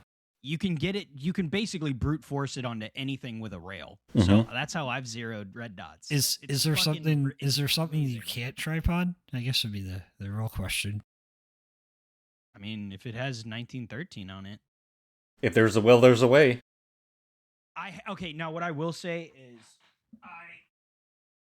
I'm grabbing this. No one's actually gonna see this, but I tried to zero up my G36, and because the rail section's all the way out here, because my Mhm. hands are really little, and I have to have this nude so I can put my hand here. Nude. I do use this. I did try to put this on the tripod, and it flexed the whole Yeah. damn card. Yeah. And I was like, oh yeah, that's right. They don't hold zero. Yeah, leverage will do that. You know. Leverage. What is all these Reinforced nylon all or these not. physics terms you keep throwing out? Leverage, Well, yeah, and torque. What it's are literally what hung are on these there big with one words? pin. Yep, that'll do that. So my Ruger American has an ARCA adapter on there now, but it also has a pick section up front for you to mount the bipod. And the problem is that, who made this? I don't remember who the manufacturer was, but the front portion where the pick rail is not supported by a screw. So it's free floating. So can you imagine if you load that pick section? Yeah. It's going to warp and bend, and since it's aluminum, it's not going to return to its original nature. So now you have a bent rail. Exactly. So I had to... It just stays there. Exactly. So I had to basically rig it up, so just drill new holes just to secure it down with another set screw, essentially. But, I mean, it works now. Granted, the main section you're supposed to be using is the ARCA anyway, so just whatever. But yeah, because you mentioned that having it on the front of your G36, I thought about doing that, putting that on the rail. But now you're talking about the entire rifle is being supported by an unsupported pick section at the very front of the rifle. I wasn't expecting it to hold it like by itself and Right. for me to walk away, but I just Right. wanted to rest it there, and I let it droop in the whole thing. I'm like, whoa, like it's not gonna hurt the gun. I know that, but my brain goes, that's not right. You said whoa. Don't do this. Please stop. It's kind of like the Wallace and Gromit. Mm-hmm. Freaking out. Oh. What is this LPVO thing you guys are talking about? You guys talking about the recent... There's a Lucas Botkin was You gotta talking ask about... Bryce. Or maybe it wasn't Lucas Botkin. There's a kerfuffle about where his new company, Lethal Corporation or Lethal Company or whatever the hell it's called. It's T-Rex Arms 2.0. He's doing the same content. Mhm. It's good stuff. I like it. I think he's cool. I like his general vibe. He's less cringy than he was when he was a kid, which I'm very happy about. But maybe it wasn't him, but one of his cadre of guys have basically been talking about how the LPVO may just not be as perfect a setup as like just what you were going to use it for, which is you probably only need a dot and a magnifier. So the idea was that you didn't necessarily need the LPVO, or it was too much. Again, this is like 10 layers of fucking telephone, but the idea being that red dots are superior, which is crazy because we've definitely had this argument, like 10 years ago? Mm-hmm. Like, Well, so it all we're doing depends this on again. It all depends on your use case. We did this with vertical grips too. Mhm. This is the same thing again. It's the use case. It's always going to be the use case. I don't. No one optic's going to fit every single fucking roll to man. And more to that point, because I shoot primarily indoors at 25 yards now, I took the LPVO off and I put a red dot on because it's a little less weight and it makes me less tired at my lunch, and then I can go back to work and be less tired. So in my mind, I'm like, I'm only shooting at max 25, and then when I go out to re-zero, I'm shooting at 22. Or Right. 22, at 200, and shooting red dot at 200 isn't really that bad. Like, it's a big black circle I'm zeroing at, so like whatever. Well, a red dot and a magnifier, because I have a red dot and magnifier set up. Kevin likes magnifier. He likes those. It'll get you out to about 200. Okayly. I just like magnification because it gives you more information. I'm not necessarily making it go further. It's giving me more information of where I already am. Mm-hmm. Like I love an LPVO. If I could, I kind of want to grab one of those, the Tradecon, the 1-6s, because I like just a simple, Why don't you high contrast crosshair. Why don't you like put it on those. the FPC just for giggles? I do just have an LPVO. You should put it on the Not FPC 22 just for shits and giggles. I should put. Oh no, actually, I should put this on the G36 with like a really upsetting like, because I have that CAC rail on it, so I'd need an extender, like a diving board. I could get a diving board off a diving board and then put this on top. Sensational. It would be cancer. I wouldn't publicly disown you, but there'd be signs. That's so fucked. Oh, well, yeah. I don't know, guys. Just here, better yet, go train with your guns, doing multiple things, move around, shoot dynamically, walk, reload, do all the things, and then figure out if you want a vertical grip, if you think it'll help, if the recoil, like if it helps you in your physically, if it helps you, if it, I don't know, if it, because sometimes holding a gun's a little easier with a vertical grip. I don't fucking know. If you like it, do it, whatever. If it doesn't adversely affect you, fuck off. Who cares? I have a, Tell 'em- I don't stop. I have a small question before then. A small question. If I have Why the is it next, small? if I have the next Arborman broomstick, is it considered sweeping a room when I just go across the room in full auto? That was fun. Yes. That was very fun. I like that. That was Thank good. you. I'm Yes. proud of you.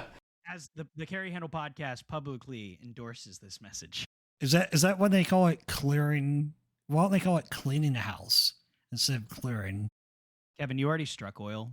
You should probably back down. Just Oh, think on it. I'm going for the gas. I'm going for the natural gas. Well, I am still watching Landman. So, Oh, do you I like it? I do like Told you. Landman. Is there a new season? Not yet, right? So they're only- filming, I think, in August, and I think it gets released next year. Yep. I I'm mean, not. So I just finished season 1. I'm not on season 2 before anybody. I just love that Billy Bob Thornton's character is Bad Santa.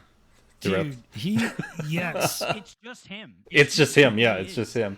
It's him. So great. I love all the season 1 bar scenes where he's talking to the bartender.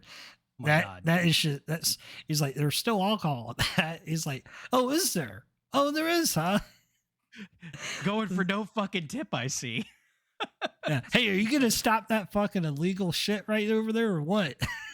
Bro, I will say, watching that show with my wife, when it's him and his ex-wife or whatever Mhm. it is that they're doing, and she does something like goofy or whatever, and I don't move a muscle. Like, I Unhinged. don't look at my wife.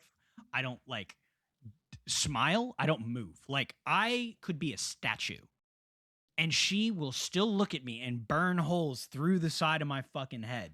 Like, anytime and you know what I'm talking about. Like, when she's talking about being on her period and needing a fucking Midol, I was just sitting there. I didn't say a fucking word, and I just could feel my head getting bored through. I'm Mhm. like, oh my Lord. It's a good show. We tried watching Dutton Ranch, and I can't. They're just a bunch of terrible people, and they annoy me. There he goes. Or you can watch Burn Notice. I love Burn Notice. I did finish that entire series within a month, I think it was. Yep. Yep, Good old I'm Michael rewatching it. Weston. Oh yeah, I'm We're rewatching watching it. the series. Yeah, we're watching the series. I like a lot of the MacGyverism ideas. I was just on gonna say it's a paper new age seem like- MacGyver. It It's seemed fun. like they could work on paper, but I'm not super It's confident. just like MacGyver. 90% of that probably doesn't work. But no, it that's not works. true. That's absolutely not true. MacGyver? Yes, all, it is. All that shit worked. No, it doesn't. Yeah, it does. Mythbusters made entire episodes debunking everything he did. No, There were entire shows about it. the original They were MacGyver very or the popular. remake or the Yes. remake. I didn't know they had a remake.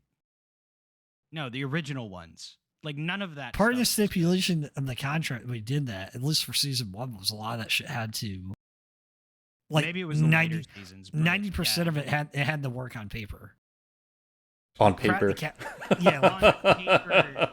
like Doesn't mean anything. practicality it got a But little that's gray like area. what's that movie with Matthew McConaughey, and it's like where he goes out into space. and then- Interstellar. Thank you, Interstellar. Interstellar. Yeah. It's like that. Like that shit where it worked. So technically, the writer, I think the scientists that advised on that movie, it all had to technically be possible. I'm like, get the fuck out. It's like this is Well, theoretical. It's a sitcom, you know? Well, Granted. Settle down. never forget NASA put a fucking square peg in a round hole. Yeah, we also made a pin and the Russians have a pencil. Ha ha ha. Very easy joke. Very easy government spend money joke. Ha ha. Yeah, but we employ being the in deaf and defense blind to industry, make our I like pens. when they spend money because then they pay me, and that makes me happy. You think the Russians have blind people making pencils? I don't think so. I'm sure they have a lot of definitely paid labor doing it. Just like the Chinese are definitely paying all that labor.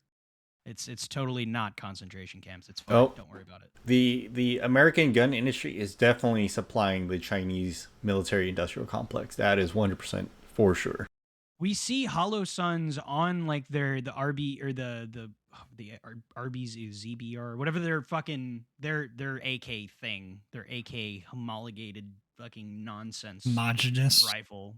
Homogenous, thank you. Homologate. I'm thinking The Chinese, NASCAR, I'm sorry. the new rifle from China. The QBZ. Yeah. one? Yeah, whatever that thing is. It still looks like a FAMAS to me. I don't know.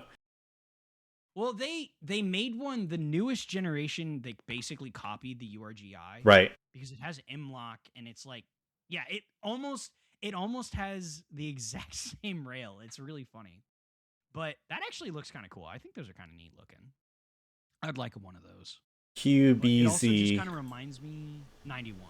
Yeah, They 91. kind of remind me of like a SIG 5.5 series, a little bit, like a mix of a SIG 550 and I don't know, a couple different guns. And it's machined, but I'm pretty sure it's short stroke. It's kind of interesting.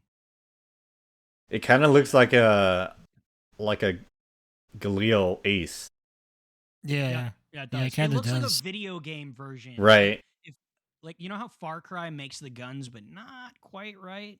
Yeah. That's the Far Cry Galil. And then Or that's- or like Metal Gear Solid 5, where like all the guns were just a little wrong. As an adjustable gas block or adjustable gas system. Yeah. Question mark. Looking. I think it's funny they're using Vortex and Macpul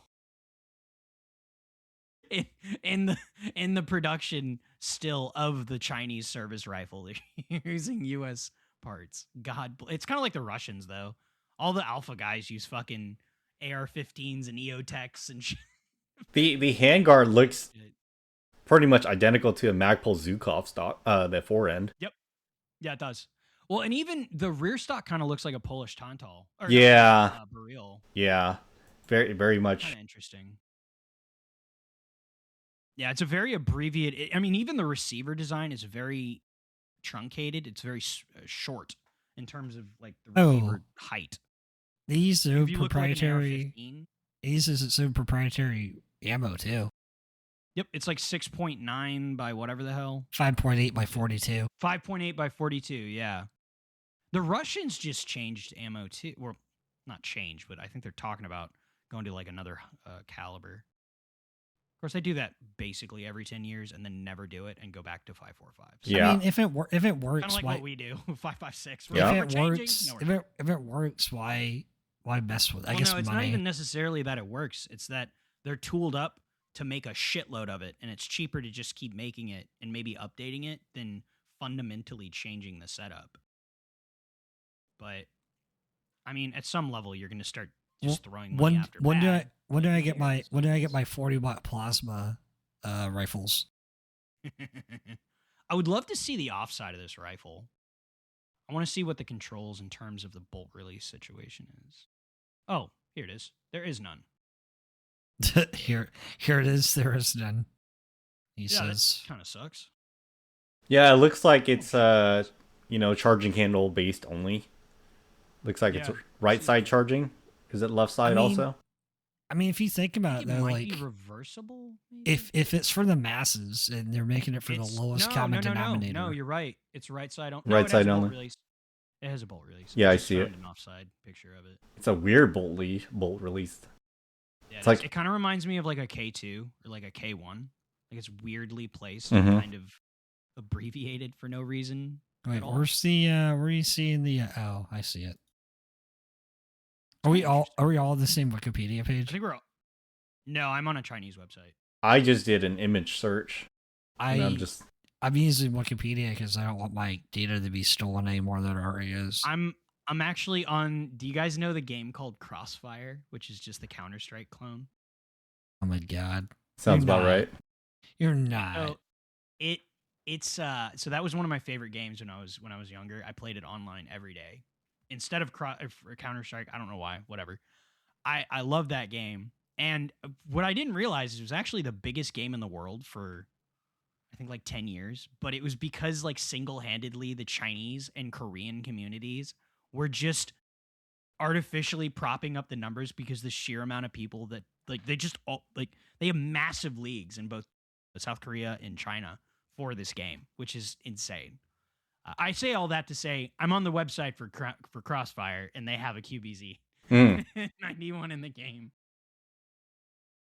And it's also the only model I could find with the left But hand. yeah, that is a really weird bolt release.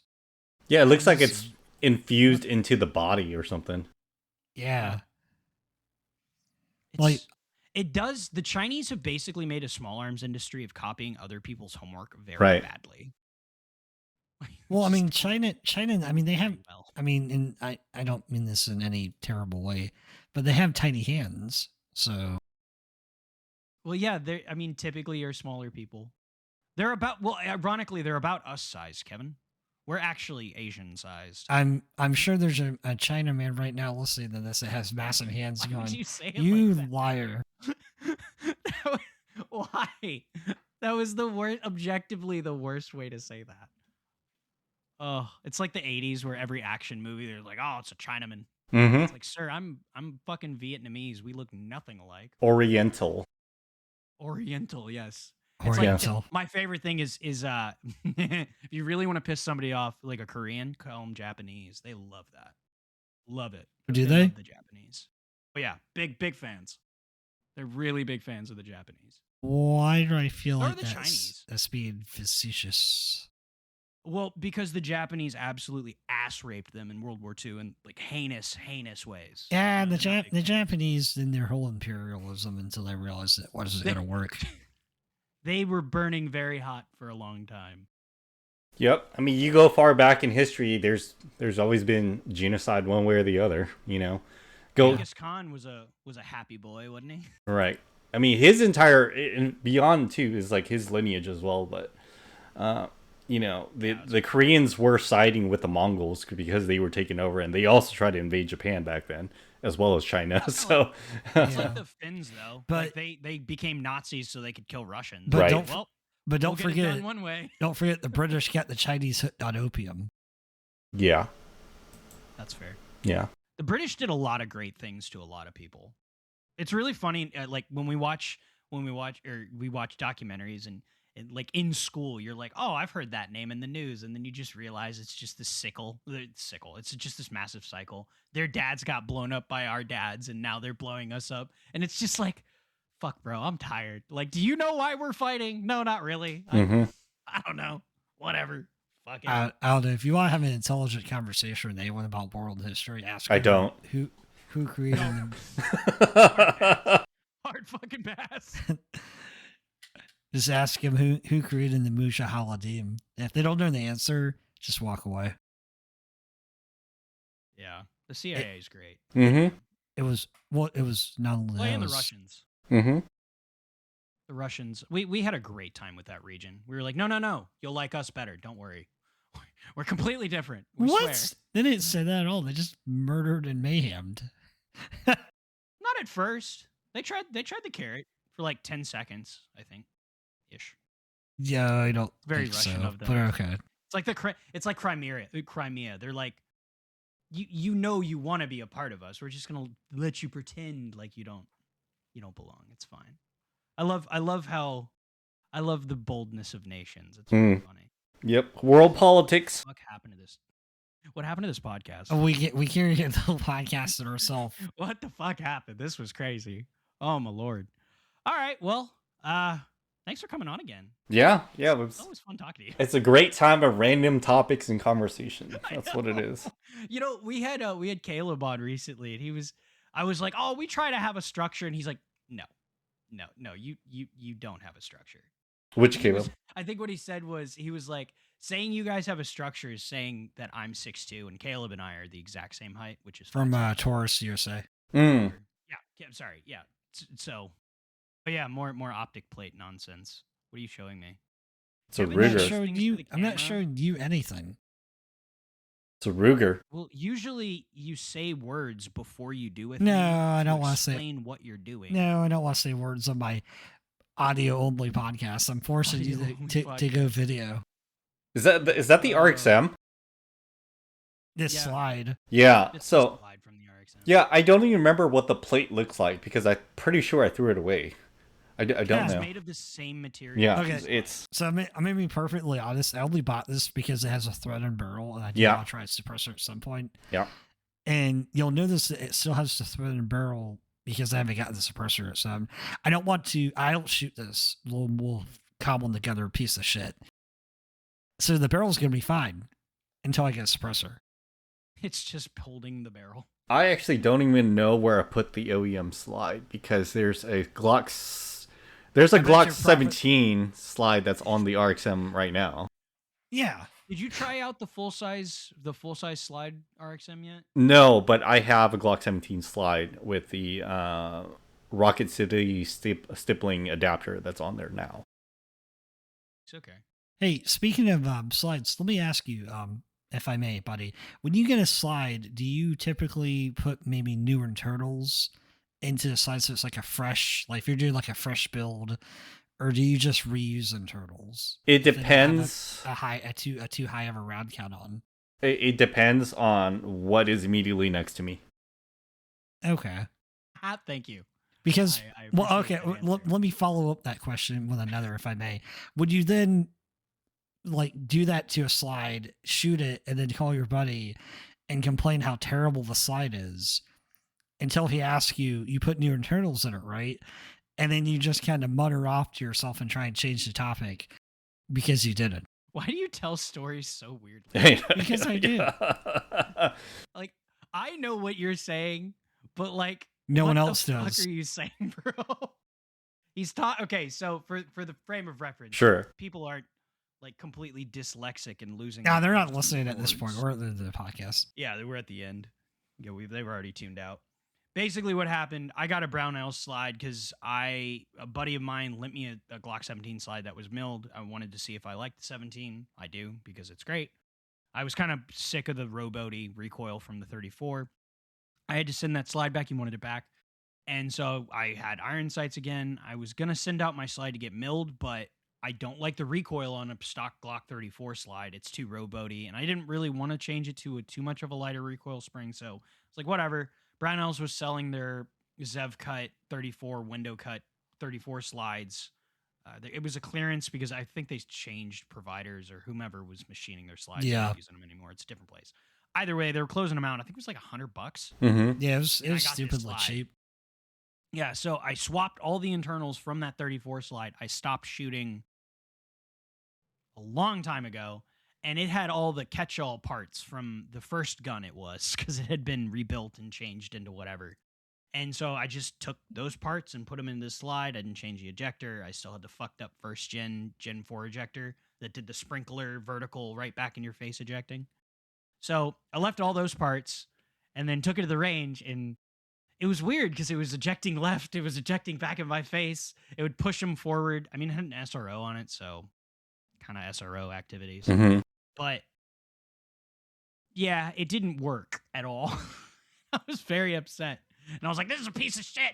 And the first thing he goes was like, well, you replaced literally any of the components, right? It had the same striker spring from 20 or however many thousand, like however many, because ammo used to be cheap and I was single, so I shot a lot. I didn't replace parts very much. So it was all clapped out parts. But actually, Kevin, so the whole slide has been rebuilt now, but the only thing that I needed to do was update the ejector because it was just the first gen ejector. Okay. Yeah, so literally the only thing wrong with that wasn't the slide components because it had the white leaf. It's just I don't the know, ejector. Okay.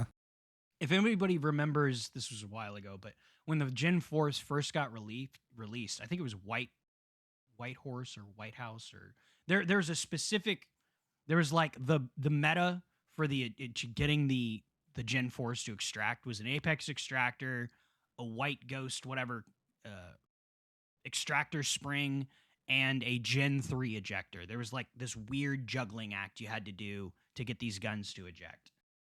I decided I would probably be able to figure it out, so I bought one of the first Gen 4s because, I don't know, I'm not very smart. Well, actually, that's not true. They had that, the tan 34 I post pictures of. Mm-hmm. That's the only SKU I've ever seen of that exact color. It's like it's like a coyote kind of peanut butter. They did a different blend because Glock, for whatever reason, does not keep the same blends. They just change the color. Mm-hmm. Their battlefield greens Yeah, are they different just- from gun to gun. They just change them at will.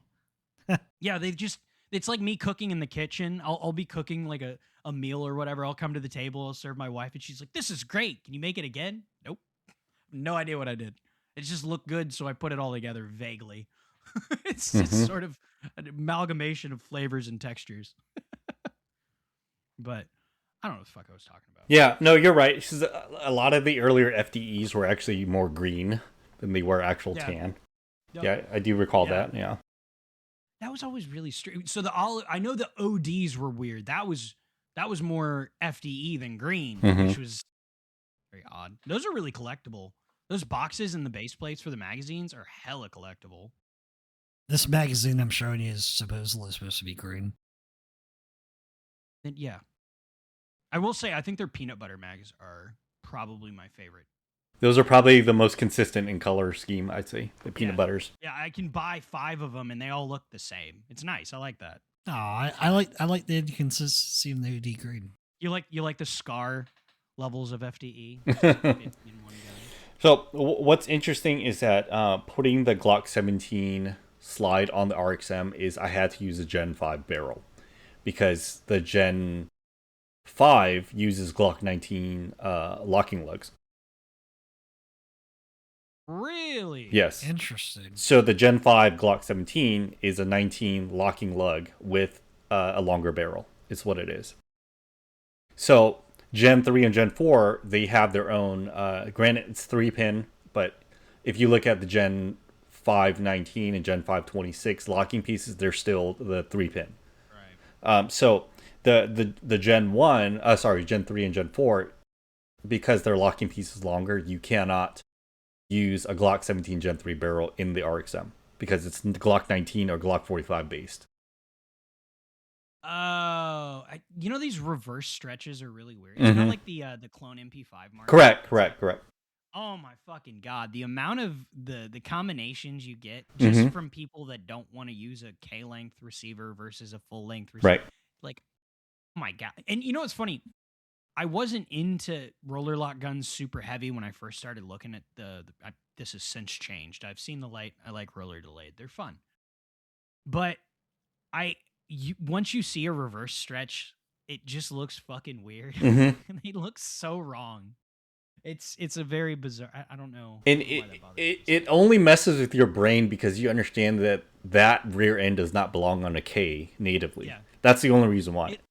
Yeah, it's like somebody photoshopped it. You know how there's some back in the day you do like a Photoshop, like not Photoshop, I guess it'd be fucking Paint. Like I'd use Paint and I'd make the most obscure thing to get I don't know if I was the only one that did this, but like airsoft guns, like that's how I used to set things up because I wasn't as visual in my head. And now I can just make a gun in my head. Like it looks like the fucking Metal Gear Solid because it's very pleasing to me and I'm a nerd. Either way, I can use that in my head now, which is great. But I didn't used to be able to do that, so I'd use the MS Paint, and I'd just like cut and obscurely put shit over, and you're just like, I wonder what this stock would look like on this thing. It's like being young and being good at computers. Yeah, that was probably before ARFCOM had its AR builder tool. I think it is. Hey, I remember when they dropped that app. It made my phone, the iPhone, volcanic for how hot it was. Jesus. And you had to have it plugged in because it drained your battery. But I have so many saved builds on my photo or my camera roll from back in when they first launched that early 2000s. I have a whole fucking stack of them. they're not very original. They're all basically like Larry Vickers fixed front sight with an X300 on the front, because that was about the time. In my defense, for people that are listening, weapon lights didn't used to be competent. They used to be bad. Yeah. And they used to be more like a... Actually, I think iPhone flashlights are better than some of them used to be. Yeah. Those things are pretty Yeah, they fucking are. bad. Yeah. But, We're talking about 100 lumen, latest, greatest performance. You know? dude, I remember the turbo kits from Surefire. Yeah. Like, it was what? You got like one more lumen, and that was the turbo. Right. Speaking of lights, the Harbor Freight weapon light is I saw that.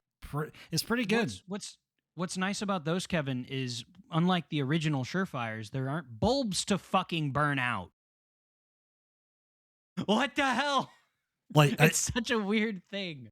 well, I went to my Harbor Freight and I got it off the rack and the guy's like, "Cool." I was like, "Cool." He's like, "Cool." I left. No questions asked. Just Pretty funny. Like it. My CERT gun has an actual TLR1 on it. Because it's... Dude, that's crazy. You know what's crazy? There are airsoft clone companies that clone Hollow Suns and Streamlights. Mm-hmm. Yeah. And sell them for maybe $20 less than the real ones. And I thought that was stupid until I realized there's ITAR. And they can't have the cool stuff. Unless you're a Japanese cloner, in which case you find a way. Those boys are fucking creative. Yeah, for sure. Holy For hell. sure. The Japanese cloners, that market is insane. Those guns, oh my God, their artwork. It's insane. These guys make them, I mean, they wear them. I've seen these dudes cloning CAG guns, and the exact wear pattern on the gun is what they figured out how to clone it. It's insane. Very, very meticulous. I love that. I love that level of shit. And it's even cooler that they have to customize airsoft components. And if you're not into airsoft, it's close, but you got to work with it to get some of it to work with real stuff. I know, I do this frequently. I'm not made of money. I just like when things look cool. Mm-hmm. But yeah, it's very commendable. But yeah, I think that's it, right? There we go. We comprehensively covered the tasks and topics. I think we covered all the tasks, all the topics. That was a solid ending to give tribute and homage to another culture's non-gun culture. Indeed. Any chance? Well, we had Chris Costa on, and I don't think we talked about that, which is a fucking crime. The next time we talk to him, we're gonna have to talk to him about Japan. There he goes. I cannot believe I never talked to him about that. That's crazy. All right, well, plug your stuff. Tell them where to find you. You can find me on Instagram, Facebook, YouTube, although most of those accounts are pretty much dead because of shadow banning and YouTube algorithms. So if you need to reach out to me directly, just go to Instagram. That's bunny_operator. And yeah, go from there. DM me if you have questions about anything, or if you just want to talk about random things. I'm happy to help. I like arguing about magazines. That's fun. Mm-hmm. Yep. That's really fun. Yeah, Bryce and I have random conversations about random things, and it's usually either informative or just incredibly stupid, which is fine too. How many threads are on a certain screw from the manufacturer and the length of the We screw? haven't talked about screw. I think we talked about that for a while when the Hollow Sun was popping off, when everybody was figuring out the actual fasteners. You remember that was a couple years ago. Mm-hmm. Yeah. But yeah, I think maybe we talked about that then. But yeah, Bunny's great. We love him. Yeah. But thread engagement is important, so make sure your screws have enough threads to contact where you need to contact. Actually, I think the last time you were on, that's just propaganda. Right? Yes, propaganda. All right. Well, lastly, thank you to the viewers and the listeners. Thank you so much for tuning in. We wouldn't be able to do this without you. We wouldn't have these amazing people to come on and talk to us and give us the time of day. It's a massive blessing to have people in the industry and to have people listen. It's really amazing that we get to do this, and we are really, really thankful. Thank you so much. I don't know what episode's coming out next, so normally I tease the next episode. I don't know what that is. We record a few weeks in advance now, so I have fucked myself completely. I don't know who's coming out next. I'm sorry. It'll be a mystery. I also don't know when this is coming out. I think it's in like 2 weeks maybe from when you're listening to this. Today was Sonoma. So I tell my weekends based on NASCAR races. So we're end of June. No. Well, I thought you Are we were in? like talking Latin or something. Sonoma. No. So the Cup Series was in Sonoma. They were at Sonoma today. So I like NASCAR. If people don't know that about me, I like Warhammer and NASCAR. I will say that I've been quite impressed with your catalog of guests that have appeared on the channel or on your podcast. Oh, thank you. Yeah, I mean they pop up. I'm like, oh, how'd you get him to get involved? You know, it's like We said They're we said very feet pics. understanding. right. A lot of feet. That is what it is. A lot of feet pics. Mm-hmm. Yeah, we get Kevin to get a cheeky little piggy in there. You know? Yeah. I have found that most people within the industry that are genuinely good people, they're pretty open to to have a conversation. Yep. And they'll work with you. I mean, if you're Yeah. not a boob and you at least are interested, you don't need to know everything. Just be willing to talk, I guess. Correct. It's really Yeah, cool. yeah, not trying to push any like hidden like agenda or try and sway you one way or another or any of the other. I would even say people that work for companies haven't been that. Now, granted, we have been very particular about the companies we've had on for that reason, and we have been burned. There have been episodes that haven't made the light of day. But I mean, because you do research later, and you're like, whoa, Yeah. fuck. And now you do more research. So, but yeah. So thanks for tuning in, guys. Be sure to tune in next time, and we'll definitely have Mr. Bunny Operator back on, obviously. So actually, I will have Hannah reach out and get you on the schedule. All right, sounds good. I don't do that, I'm gonna forget. So, I'm gonna let you go. Thank you for tuning in, guys, and catch you next time. Hey, you made it to the end of the video. Very cool. You should like and subscribe. On Facebook and Instagram. And Twitter and Spotify. You should listen there too. If you Aren't they heard this on listening to Spotify. this on Spotify right now? Well, they could be, but there's also YouTube podcasts, so all of the places. We always forget where we post this stuff. We don't know where this is. Thank you for listening wherever you're listening to, but you should also like the other places that we are. And Who then are we and what the hell are we doing here? yeah, I don't know how we got here. So thank you for letting us talk directly into your ear holes. Right to the brain. Thanks for listening. Bye. Adios.